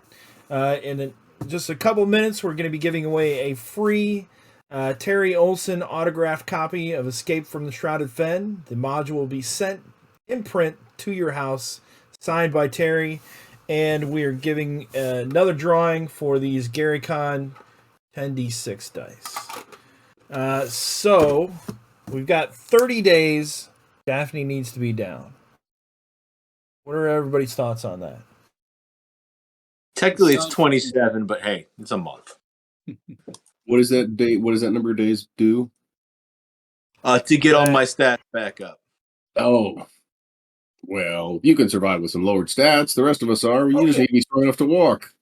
My strength is a 2. If we get me back up to strength 4, I'm great. Well, as long as you can walk. Yeah, 27 would be the 27 would be the max. Anything from 4 to 27 would probably be appreciated. Yeah, but I think there's diminishing returns, and I defer to the party on it. But I think the distraction of the Fen was a mistake. We should have gone to the cave. We should have either pursued that or go somewhere else. So I think leaving this town behind us has to happen in the near future, in the next couple days. Anything beyond that, I'll leave to the rest of the party. I disagree. I don't understand why this is our home. Like, we live here. We're protecting it. We're doing everything for Fallon. I don't see why we need to leave. They would pin on us. Yeah. Gotta remember what, they've got suspicions of things. My court case went through and was done. The judge, after seeming some blackmail there, the judge kind of dismissed it. As far as I can remember, everything bad we didn't get caught for. Yeah, and that was all in Whisperwood anyways. Did we not flee Whisperwood? You guys did kind of flee Whisperwood. Speaking about the residents of Fallon, as you guys stop at the tavern and look at the job board, the tavern is pretty much empty, which is a little strange. Not too bad at 9 o'clock in the morning, but you expect a few more people there having breakfast or whatnot. But there's just kind of two strangers at a table off in the corner. You do see Agnar's brother working as the barkeep behind the bar. But you don't see kind of the normal hustle and bustle outside of town in the fields across from the river. The town looks very quiet. I have a question about the job board. Go ahead. So the sign, well, one, I don't know if this is true or not.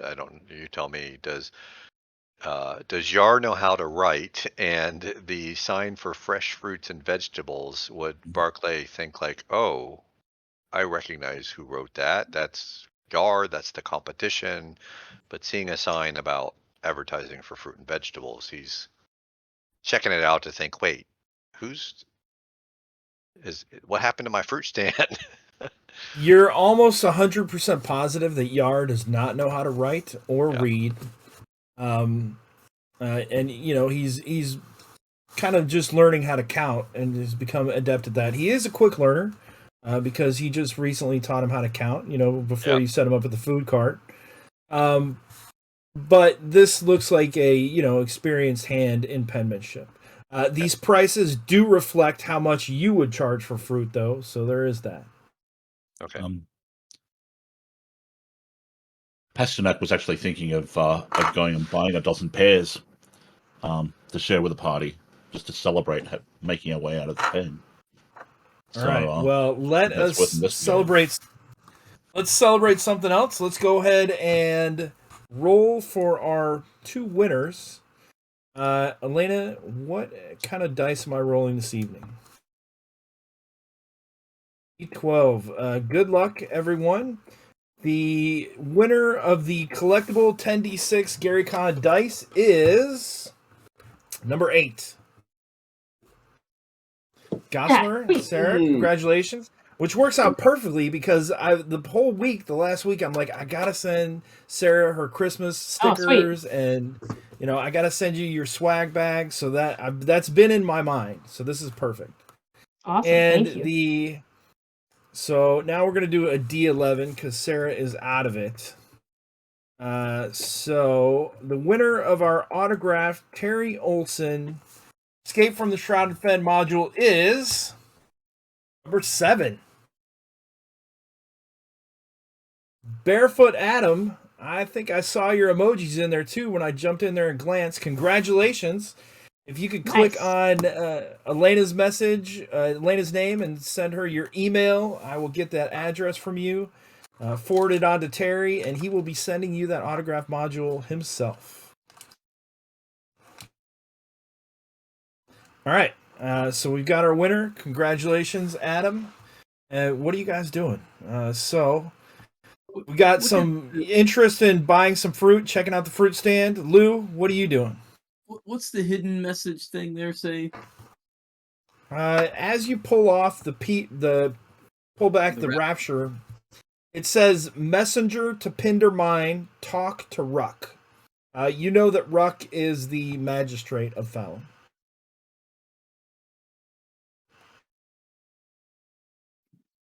So what plans do you have, Lou? I need to get back to my shop, dust everything off, get the equipment going again, and make some jewelry. Apparently some stuff with some obsidian in it looks like.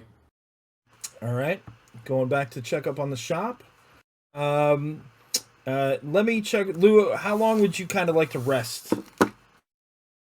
Well, definitely all the day that we get back. It's just recovering my strength for that. And then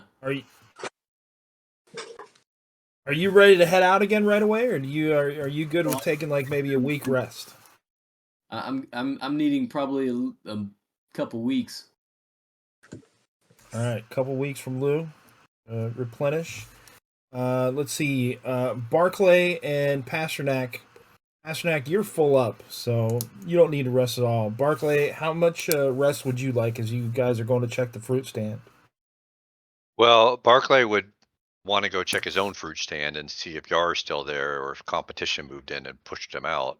But as far as how long to stay, Barclay has got full health, but he's got like major disapproval, which needs like full meditation time, if that, to get back. And so he's like thinking, this is gonna take at least a week or so to, spend some time trying to get back into Carpessa's grace, if it's possible.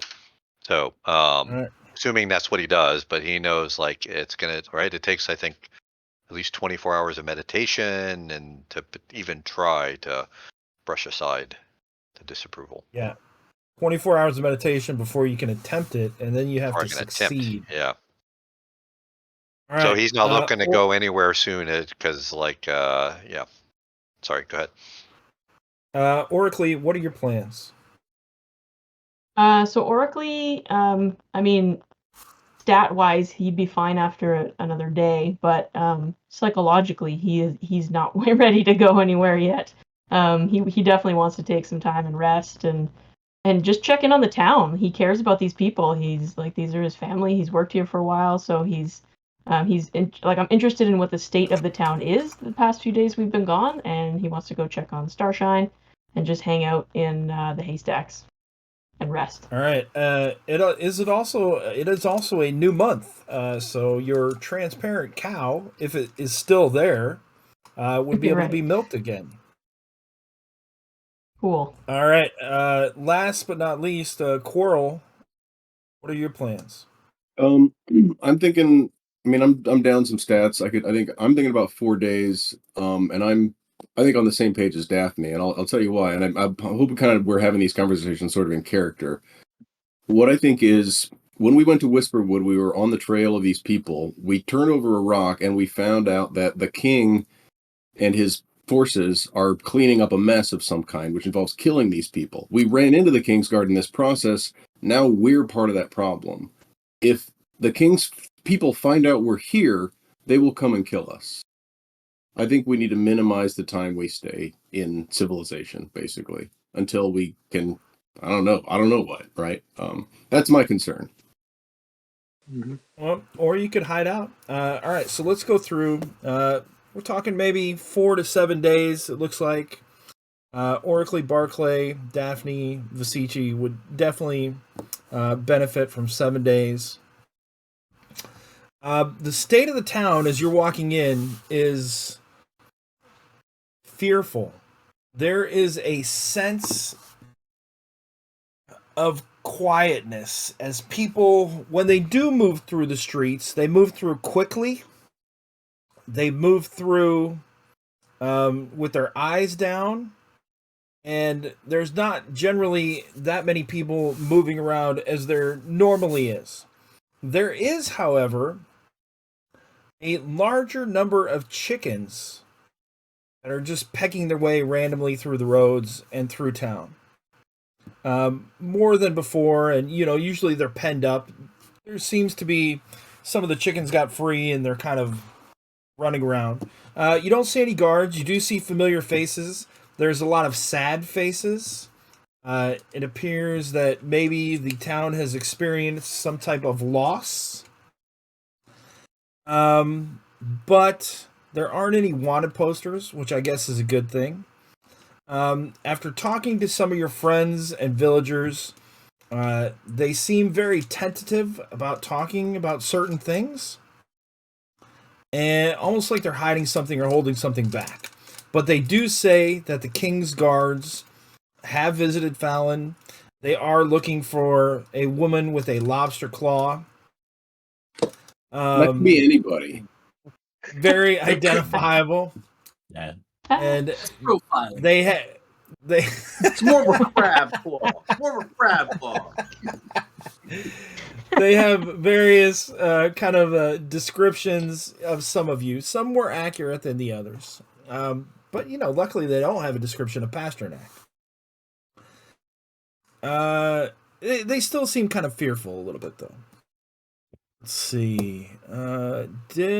Checking the fruit stand, It was in fact Yar that wrote that message. Not that he wrote the message, but he employed Brix and Aaron Campbell, the apple and pear farmers, to write that message for him. So Brix wrote that message.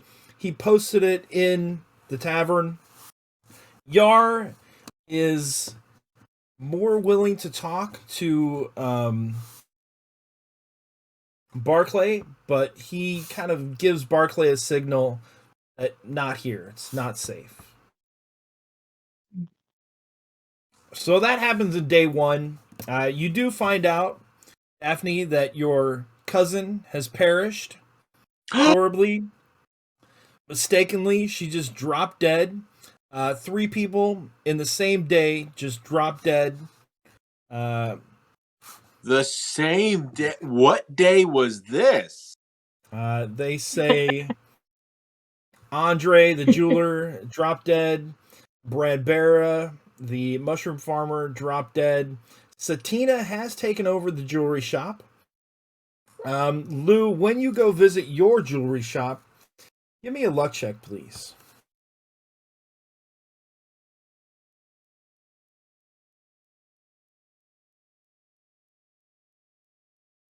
The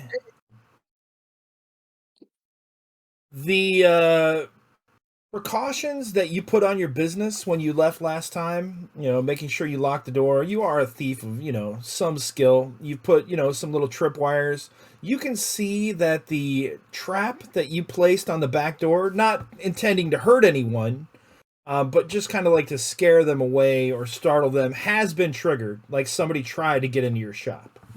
But you believe that deterred them. So your shop has not been broken into, and all your stuff, you find it there, dusty, but pretty much right where you left it. All right. Pasternak. Say that again, Lou? Is that abnormal? Like in my, foray as a jeweler here, has my shop been attempted to be broken into before? Or is this a sign that either someone specifically is targeting me, or that crime's on the rise? Or it has not been broken into before, but you have also never left it alone for days before. So, there's not a high crime rate in Fallon. Pickpocket here or there, but nothing like breaking into someone's establishment. Pasternak, you get kind of a lay of the land. No one really wants to talk to you because you're kind of a stranger. Even though they do see, whenever you're with the other companions get a little less information just because they don't know you and trust you yet. But you can buy a dozen pears from Yar. I'll do so, and I'll give everyone a pair each. And all right, go ahead. Maybe cook something up a bit later. Did I miss anything? Where are you guys sleeping? And what are the arrangements? Oh, I did miss something. Sorry. So, Oracly, you go visit Starshine. Yeah. Starshine is extremely excited to see you. Snorting, clicking, trotting. And she rubs her, warm nose, in your neck, nuzzling. And you can sense that she definitely doesn't want you to leave again. As you're walking away at the end of the day or however long you spend with her, she kind of, nips on your tunic and tries to pull you back. Do you guys milk the cow? I would like to. All right. So it is said, so let it be done. Can you tell us a little bit about this cow, Sarah? For our viewers? Yeah, we found it grazing among the farm fields near Agnar's place, I believe. And I don't remember if it appeared after we fought some... What was it? Like termites or something? Some insecty thingies, and then this cow appeared, and it's but it's completely translucent. You can see right through it. And it has this different colored milk. Every time you milk it, there's different colors, and it seems to have various magical properties. It was at the petting zoo that you guys found that cow. Petting zoo. There was a petting zoo. I was just See. running wild in the field. I thought. No, that was. Oh yeah, that was. You're right. You're right. That was after the carnival. When you guys went to go inspect the cotton candy monster. That is correct. That is correct. Cotton candy monster. Yeah. You guys skipped the petting zoo. So let's see. You milk the cow and give me a D10 roll, please. Modified by your personality. Oh, my personality is a 0. That is a 10 out of 10. Outstanding. Roll me a D8, please. 6. You get a white, very pure white-looking milk that is milked from Gertie. Alrighty. All right. What else is everyone else doing? Do you guys want to collectively come together as a group? How long do you want to stay? At some point, I'd like to have a meal and a drink in the tavern and maybe say hi to Agnar's brother and see if he might be a little bit more forthcoming since he knows us about what everybody's so freaked out about. Yeah. At some point, your Barclay would find time with Yar to have a quiet discussion outside of everybody else. And if others are, others want to come along, they're okay to come too. So. If you'll drag Daphne along, she'll go. Otherwise, the reality of all those deaths on the same day, as proven by basic math skills, she's kind of understanding the cost of her magic missiles. So she's going to be extremely depressed. She killed her own cousin. This is true. Yeah, so she'll be locked away in her house unless you come yet again, drag her wherever you want to meet. Or meet in her house. Plenty of honey. All right. So, as you guys try to get a word in the tavern, Coral, Barclay, you speak to Yar. Both of them kind of whisper in the dark confines of the night that it's not safe in Fallon anymore. That you can't speak about what's going on. That it would be better if you just left. And as they're kind of telling you these things, and telling you in confidence, you guys each hear in your single kind of instances the clucking of chickens. And as soon as that sound is heard, Yar immediately stops talking and, asks you, kind of changes the subject. Well, tell me about your adventures.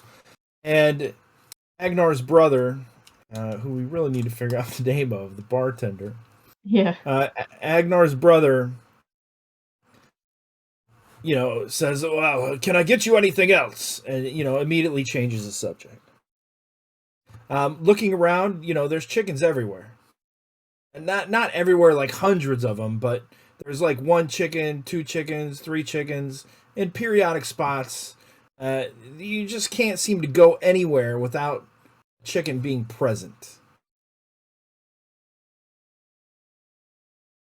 They're just walking along, clucking, pecking at the ground. But there is one inside the tavern, which is a little strange, unless they were going to cook it. Separating from Yar, because going off and pretending, yeah, Yar, no, I'm great, pretending pears, wonderful, they look lovely. Separately would, leave Yar behind at one point, and then when he's a little out of sight but still can see some chickens around, he is going to cast Detect Evil to see if he can pick up something coming from these chickens that are everywhere. All right, Oracly, what are you doing? So this is after. Let's say this is after night 2. Night 1, you kind of rest. This is at the end of night 2. You guys kind of gained a little bit of information. You've talked to Ruck, the magistrate, who is looking for someone to go out to Pinder Mine.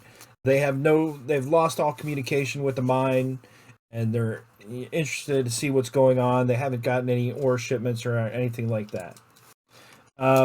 There's a memorial service for the 3 villagers tomorrow. Let's see. So, Oracle, what do you got going on? I think, I mean, other than, like, after checking in with Starshine, he'd be going around and just checking in on his people again and kind of collecting all this information. He'd want to regroup with the group and be like, yo, something weird's going on. Like, people are scared and these chickens seem weird.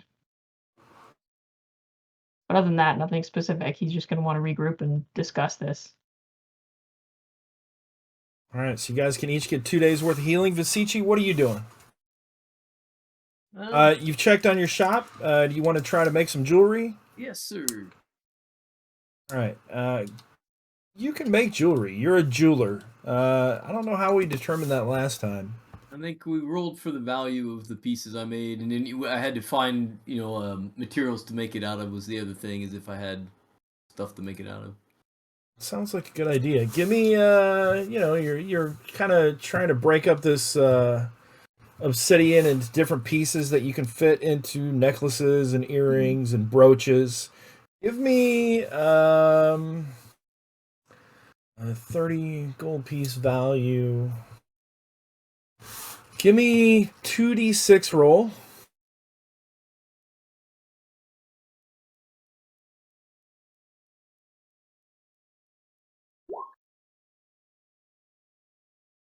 Five. And give me a 5d100 roll.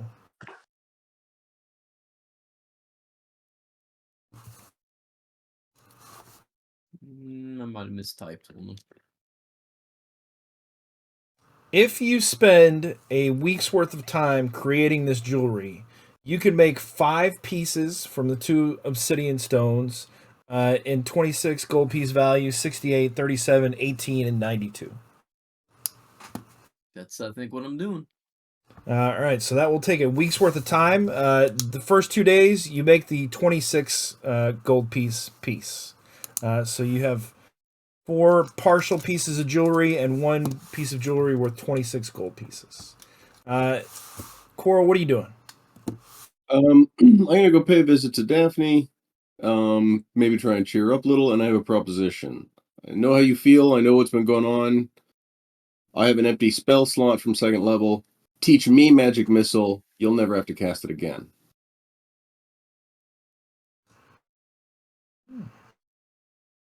I'm game. So, Matt, we would re-roll the material on this. You wouldn't re-roll it. Coral would roll it for how it manifests. But that is going to take some time as well. So Coral needs to make a spell check to see if Coral successfully learns the spell. So if you guys are spending that's going to be at least 2-3 days worth of teaching. Probably more like a week, but we'll say a couple days. So that's going to happen. That knocks you guys up. Let's see. Did I skip anybody? Barclay. Great idea, Coral. Pasternak, did I ask you what you were doing? Well, I figure since I haven't got too many friends around here anyway, it's probably not going to come off too badly if I start asking around who owns all these chickens. I've got these great pairs that I'd love to caramelize. As a source, I'd need some chicken to go with them. Stay away from the chickens. Leave them alone. They're part of the town. Get very short answers. None very explanatory for the reason the chickens are all over the place. Mark, what was your result on Detect Evil? And I was waiting. I didn't roll it yet. I have a -4, fabulously. So let's see what it does. Oh, still pretty good with the -4. Nice.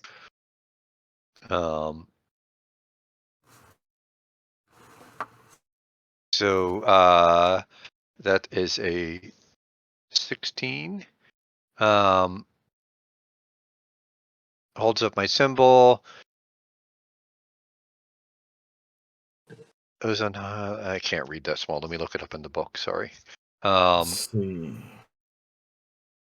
Detects emanations of evil with an array that extends straight out 5 feet wide and 60 feet more. So you're only going to be able to detect it.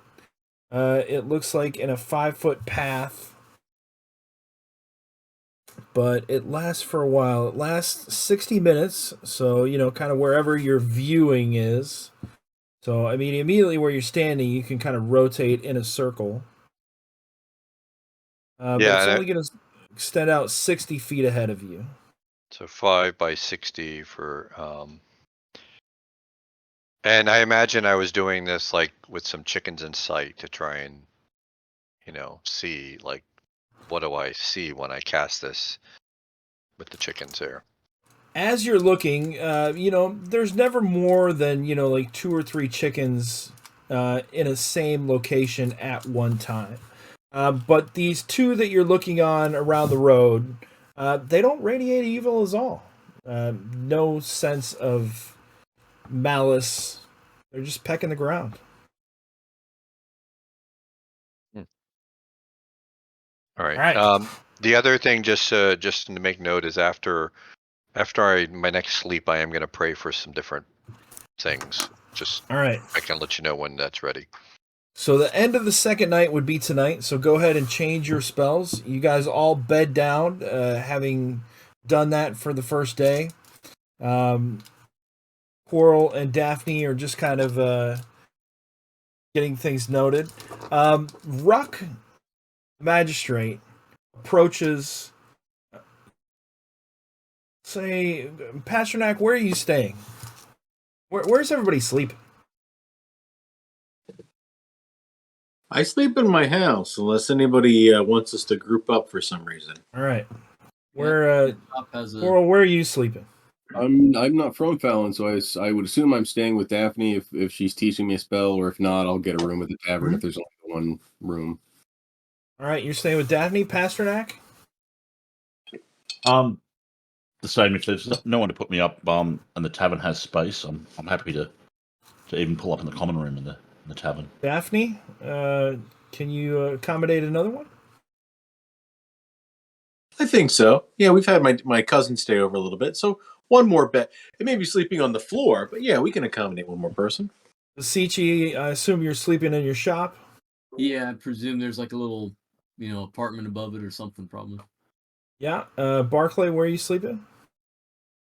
At my house near the fruit stand. So Okay. And like Orkley, are you sleeping in the hay? Yeah, Oracly sleeps in the haystack with Starshine in the barn. All right.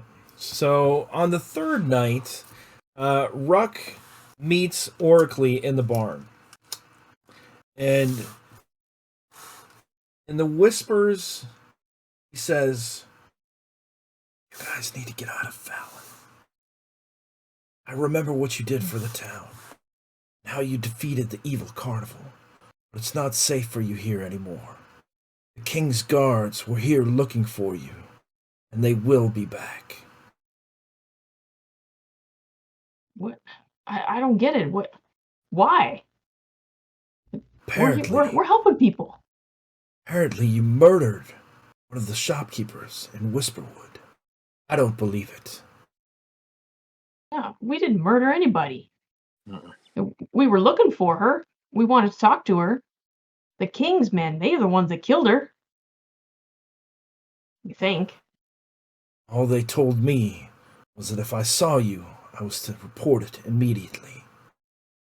I don't know how long I can keep this information silent. For the benefit of the town, I need you to leave. If they know that I'm here, who knows what they'll do to me or my family. We're not going to let anything bad happen to you. You can't defeat the king and all his guards. Why not? We're pretty strong. We defeated some big creepy fen beast and that carnival. Because the king has an army at his disposal. And, he kind of lowers his voice. He says, "You need to leave Fallon. I'll be sending word to the king. 2 days. You have 2 more days. But then I need you to go. I can't be complicit. Stay low. I get it. Stay I out of get it. sight. Lay low. All right. Well, we'll do what we can. We're gonna sort this out. Yeah. We'll figure it out. We got leads, Right. I think. So the next morning comes.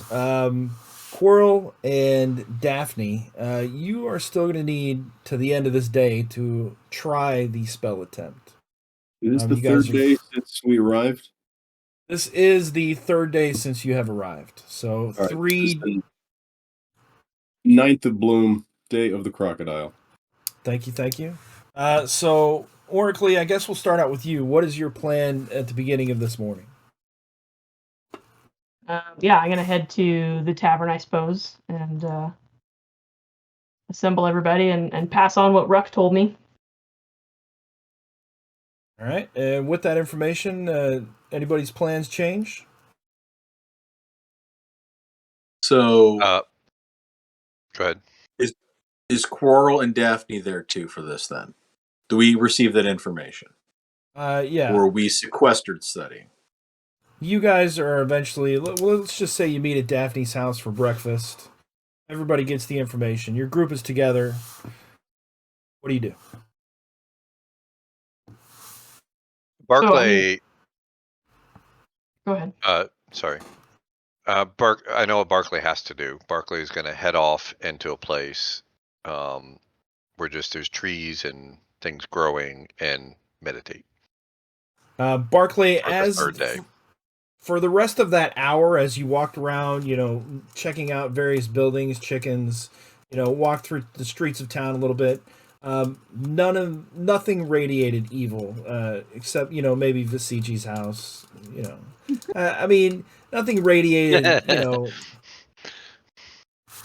Chaotic people, obviously, but no one radiated malice or anything like that. Yeah, for the day 3, like he's just gonna head off and find a place to meditate. All right, day 3, Cirrus and Chris, you guys are still spelling. Dave, what are you doing on day 3?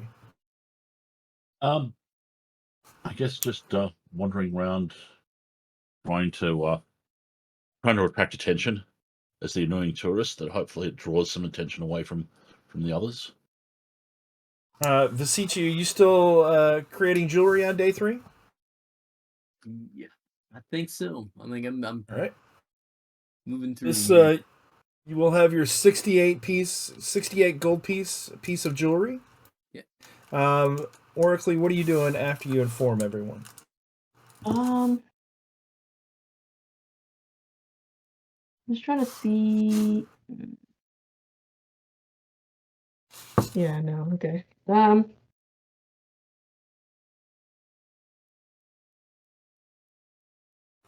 Yeah, I think he's just going to. Yeah, he doesn't want to do that. He might just go and see if he can restock some just like basic adventuring gear and get prepared for heading out again. Absolutely, and I will. The shop sign is underneath the Fallon folder, I believe. Fallon handouts. Should be able to find it in there. Mark, can you make me a will save, please? You need to beat a DC 15. All right, let's see how this goes.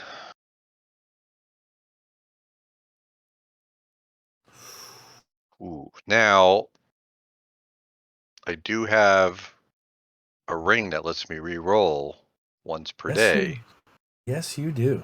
So Would you like to use it? I think for today I'm gonna try that will save one more time. All right. See what happens the second time around. Still, and I just do not have any luck to burn. All right. Quirrell, can you make me a magic missile spell check, please? Yeah.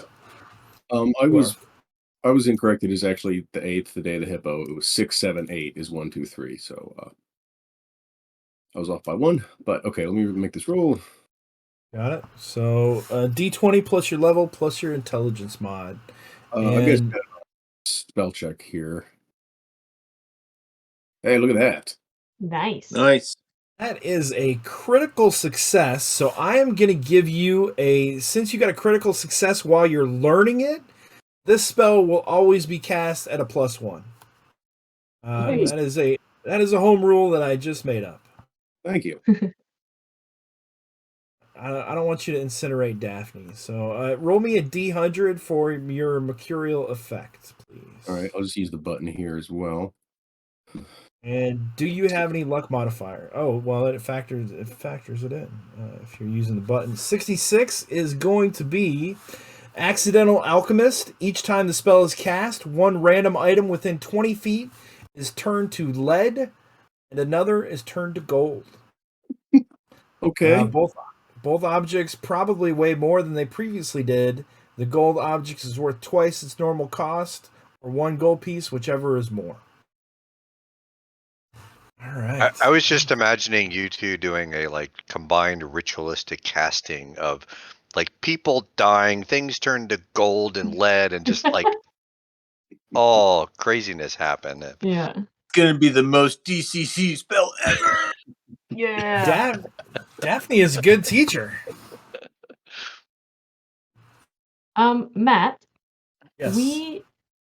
I believe like we should have, just looking at our party loot tracker, we should have like a cache of like all the mundane loot stuff that we've collected like from the band that like nobody's claimed. Mhm. That should be kicking around somewhere if we need to restock, things like sacks or you candles guys do you guys want to try to sell that stuff? or yeah, that's what I'm bringing it up, either to like flag to the party like you can restock from that, and or if we don't want to keep it around, we could try and sell it.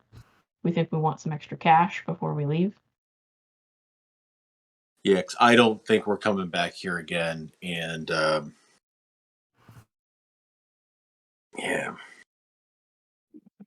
Okay. So sell what we can carry, decide what we want to keep, and sell the rest. Yeah. Okay. I mean, we can do that offline too if we want to. Yeah, we can go type through the up in whole there spreadsheet. anything we want to sell. End of the third day. Does anyone want to take any kind of different actions? All right. Morning of the fourth day. The morning of the fourth day, Barclay, you receive a note folded up from Ruck that says, "Leave town now. King's soldiers en route." So everyone can heal. What is that? We got 3 nights of rest. So this is the fourth day. So everyone can heal three stat burn losses, Cirrus.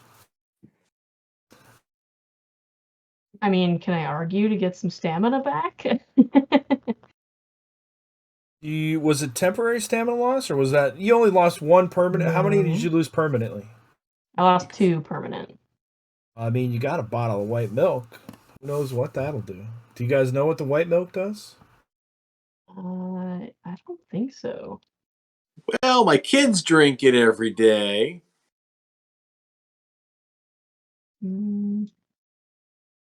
Oh, maybe. No. Yeah, I don't know. All right. I don't think we haven't encountered white milk I don't before. think we've encountered white. Sorry, white milk from this cow.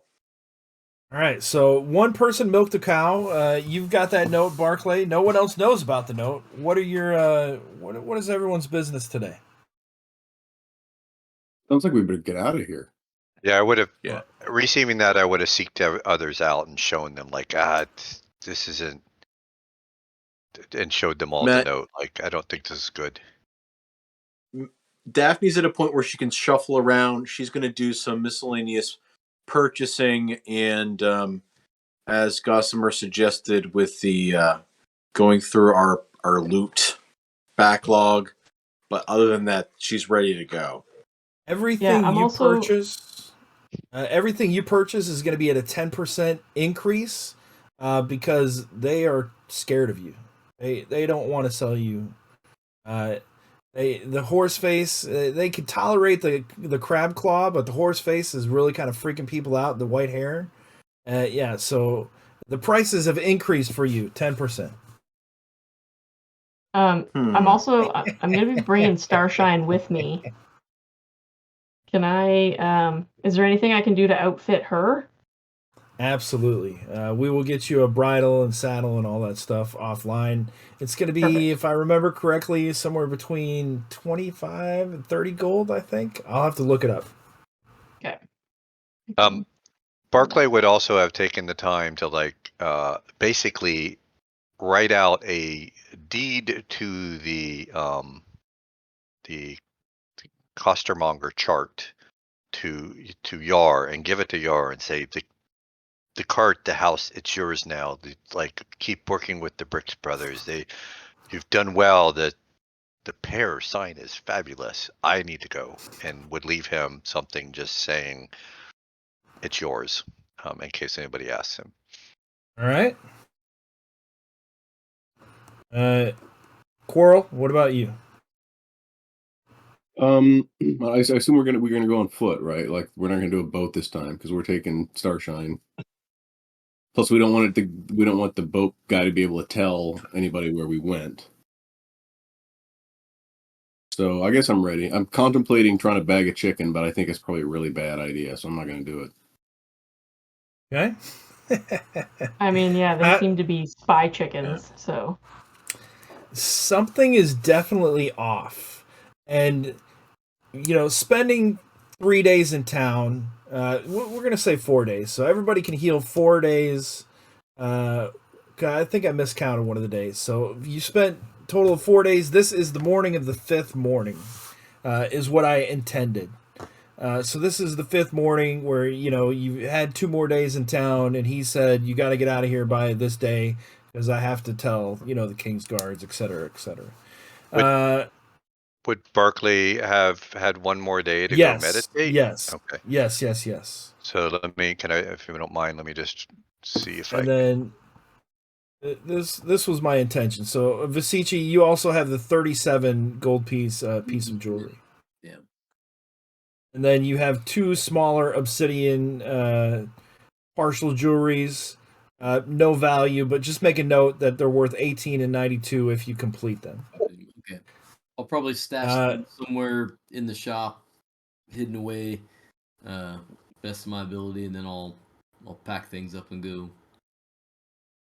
After 2 days of prayer, Barclay, surrounded by the woods to the north, you've almost been camping out there, only coming in for a brief meal of food and water, but otherwise you've been fasting, praying to Carpessa, apologizing for your indiscretions, promising your loyalty and your servitude, planting various seeds in the area surrounding the town. You feel her forgiveness, and you feel once again the warmth and the connection that you felt before you got mixed up with Kayaset. Awesome. Okay, All right. And I'll tell the others, be careful, working deals with 2 deities. It's dangerous. So Daphne, what do you want to, they're trying to upcharge you. What are you going to do about that? Anything? Daphne's pretty distraught. She's probably going to take it. I mean, in another mood, she'd probably use her. If they're scared of her, she could probably wheedle that into a discount. But at this point, she's pretty terrified. So she's going to take the 10% upcharge. But she's going to point out to the rest of the party that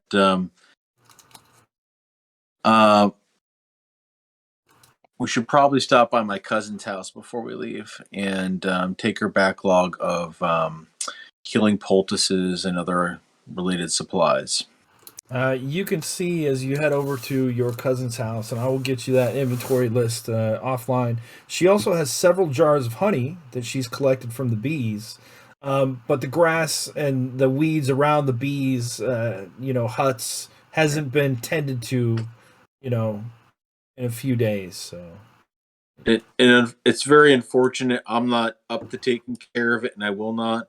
But similar to others in the party, I'm going to will my property, and if I inherited Shannon's, I'm going to sign that over to Regern, the mushroom farmer's wife. You did not inherit Shannon's. That went to the town estate.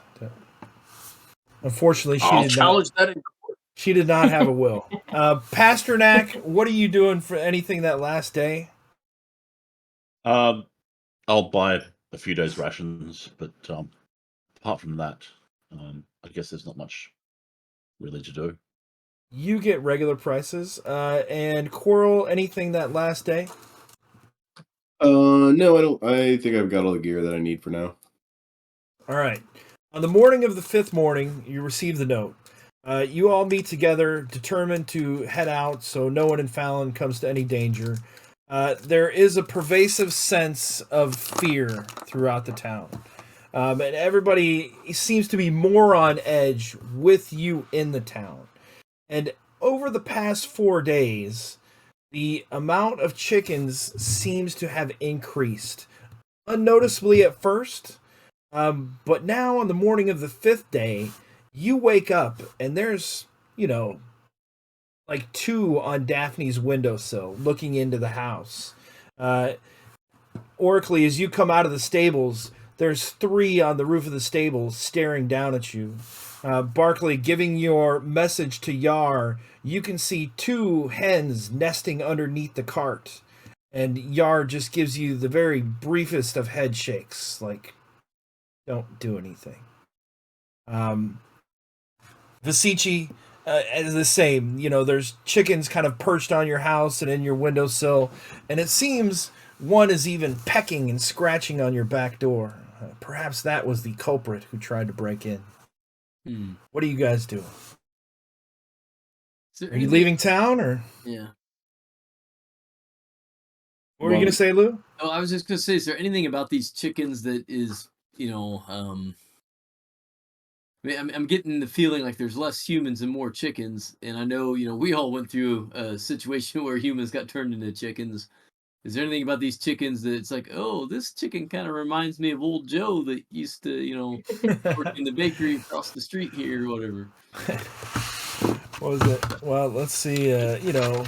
We've got somebody from the mine named Three-Toed Emmett, or Stinky Joe from Pender Mine. Give me an intelligence check. All right.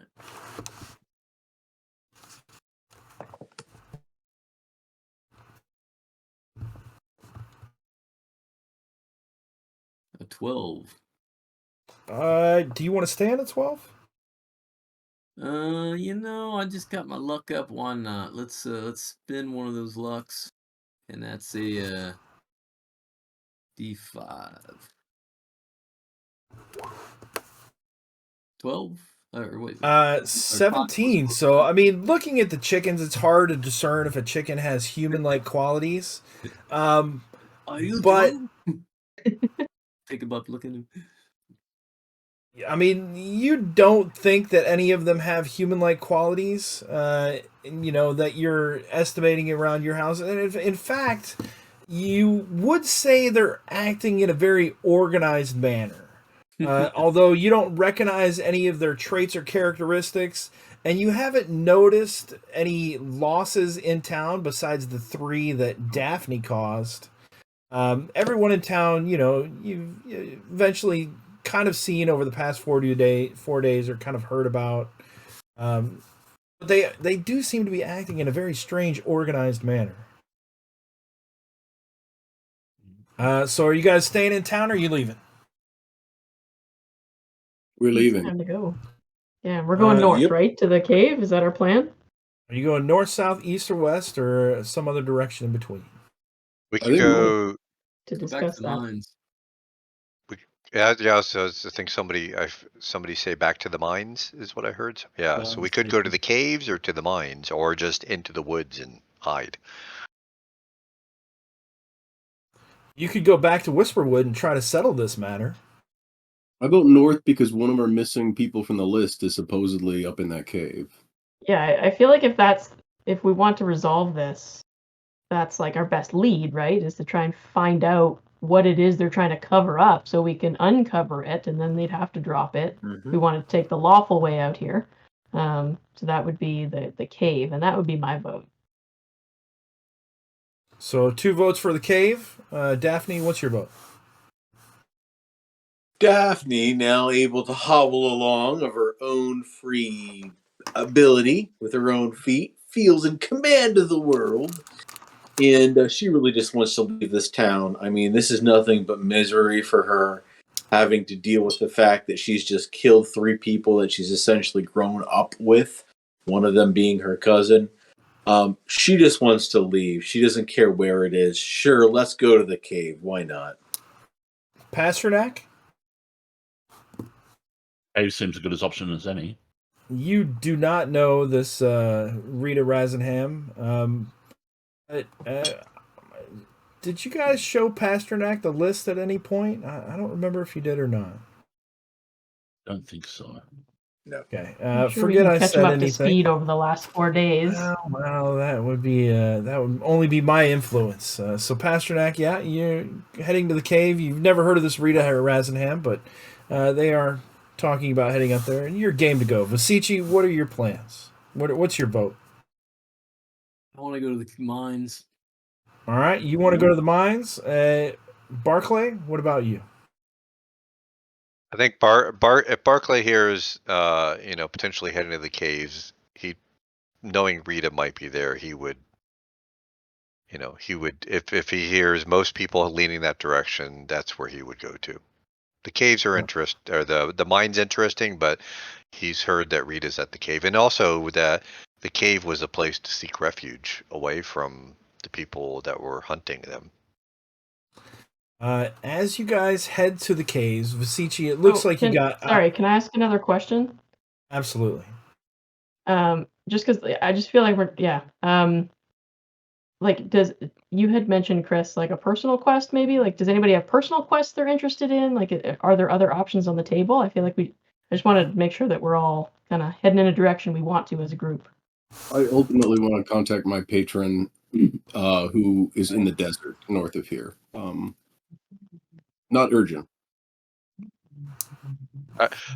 Barclay would also say, like, we don't have to head anywhere. We just got to get out of town for now. Like, we can go and find a place in the woods and bear down for a few more days if that's going to help us get a little healthier. We don't have to rush off to something next. Like, we've been doing that for weeks.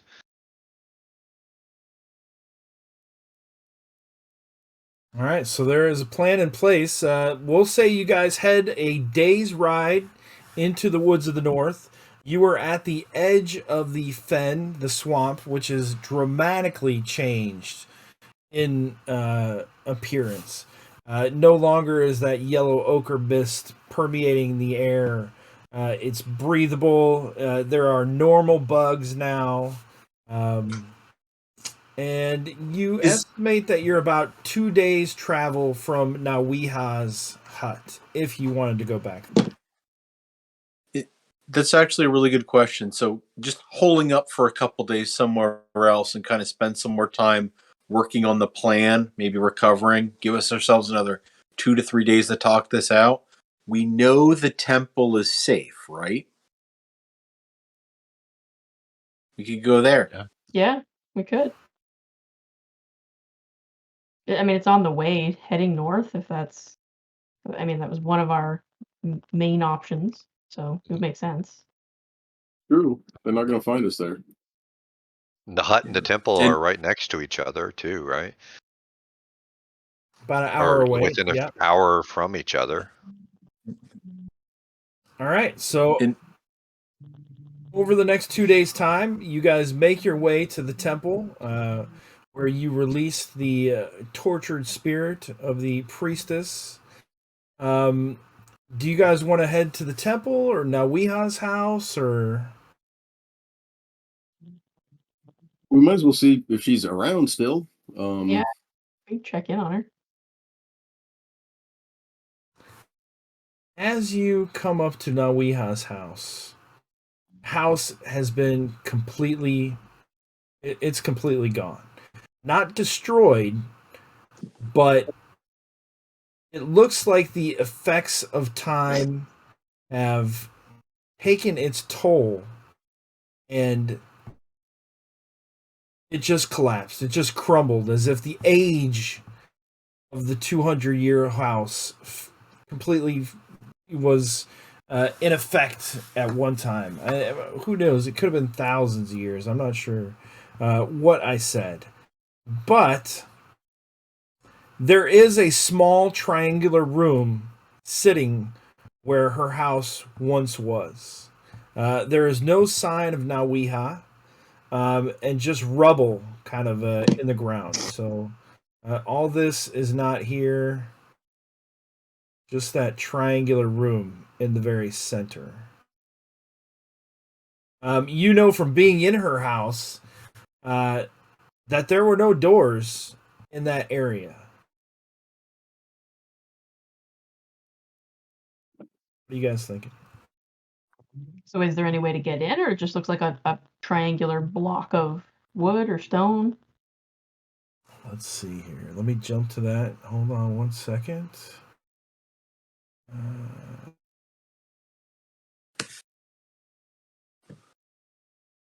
we go.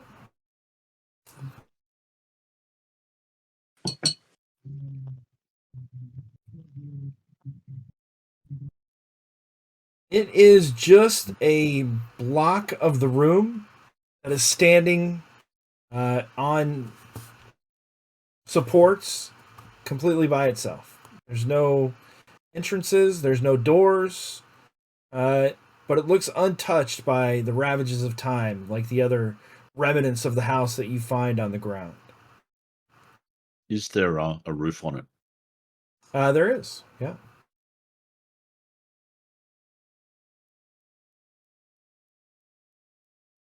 Hey, Nawiha, you here? There's no answer.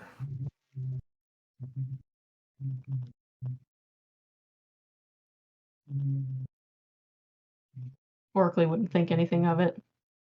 The floor, does it still have the map on it? The floor where the map was in that center room right there, and it looks like you catch a small piece of like the crab or the skull, so you can see remnants of the carpet or the floor, but no, nothing remains. It looks all decayed.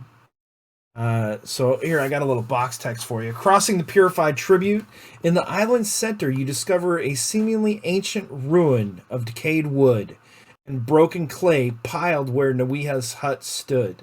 Strangely enough, though, a triangular portion of the hut lies intact among the wreckage, as if that section of her hut was immune to the sudden passage of time that devoured the rest of Nawiha's home. It looks as if one long wall once belonged to the eating room, and another similarly lengthy section to the sleeping room. The remaining shorter wall once made up a section of the hut's exterior. I'll take my 10-foot That's pole not- wrap on the wall. It sounds, like wood. It sounds solid. It sounds hollow. Somebody else was going to say something? Pasternak will do a circuit of it, looking for secret doors. Give me a... Oh, I forgot to make you guys give your checks. Give me a secret door check. Chris, would you make one as well, please? Yep. That was a crit fail. Pasternak finds absolutely nothing.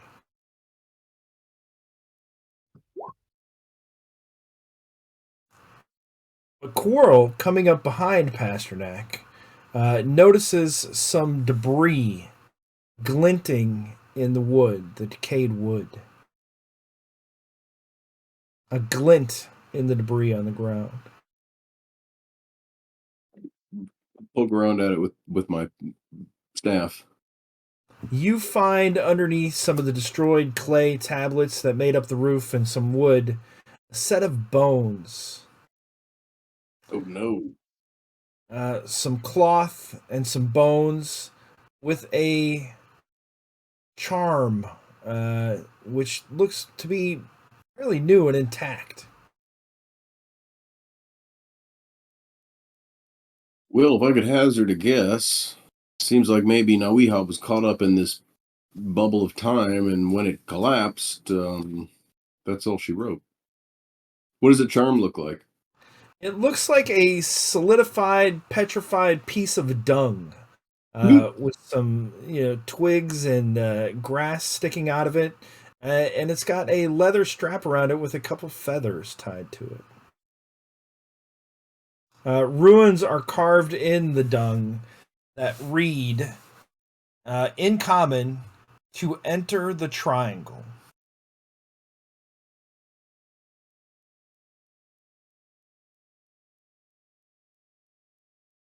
Well, Out of character, maybe this is just some magical or like extra dimensional space or something. we think, Do you- Magical try? safe room. all right, I'll put Yeah, the hopefully we. put Go ahead, the Dave. Yeah, Dave, what were I you was going to going to say? say hopefully. Yeah, hopefully this amulet's enough. And we don't actually have to like go and defile a chicken or something. All right, Coral, you Pass said you were through. going to put the amulet on? I am. You put the dung amulet around your neck. Nothing happens.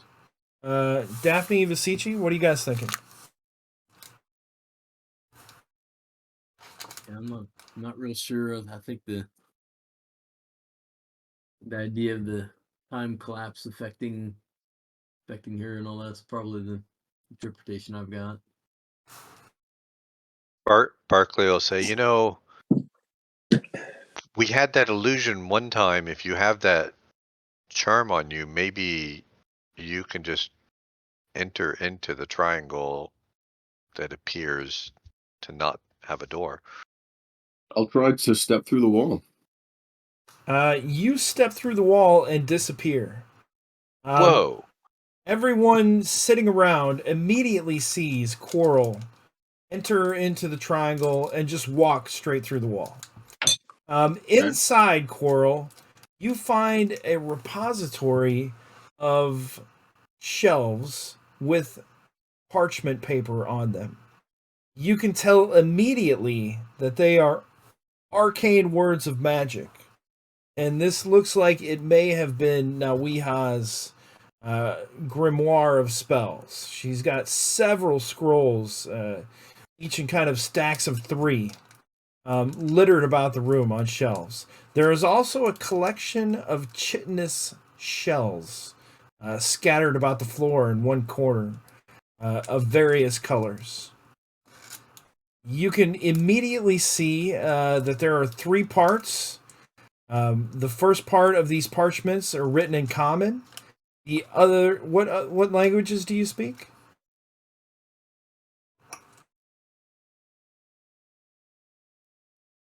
It's going to be common, elven, naga, ogre, and cyclops.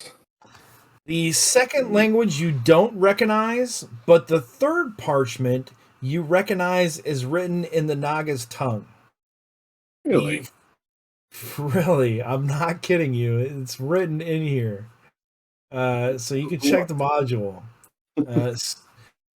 So you can tell that the first spell is animal summoning, color spray, food of the gods, but written to be learned by a wizard, invisible companion, mending, Nithol's porcupine coat, spider climb, and hold on, there is one more. I assume you'll have this written down somewhere. I'm not having it. I will write it down. So the first scroll written in common explains what these scrolls are, and it explains how to use them. The second scroll you can't understand, but the third part of the scroll describes the best conditions and phases of the moon to learn each spell, giving you perhaps a arcane bonus to casting it? Well, I'm gonna bag all this stuff up in my sack and head back out with it if I can. And the last one is a haste scroll.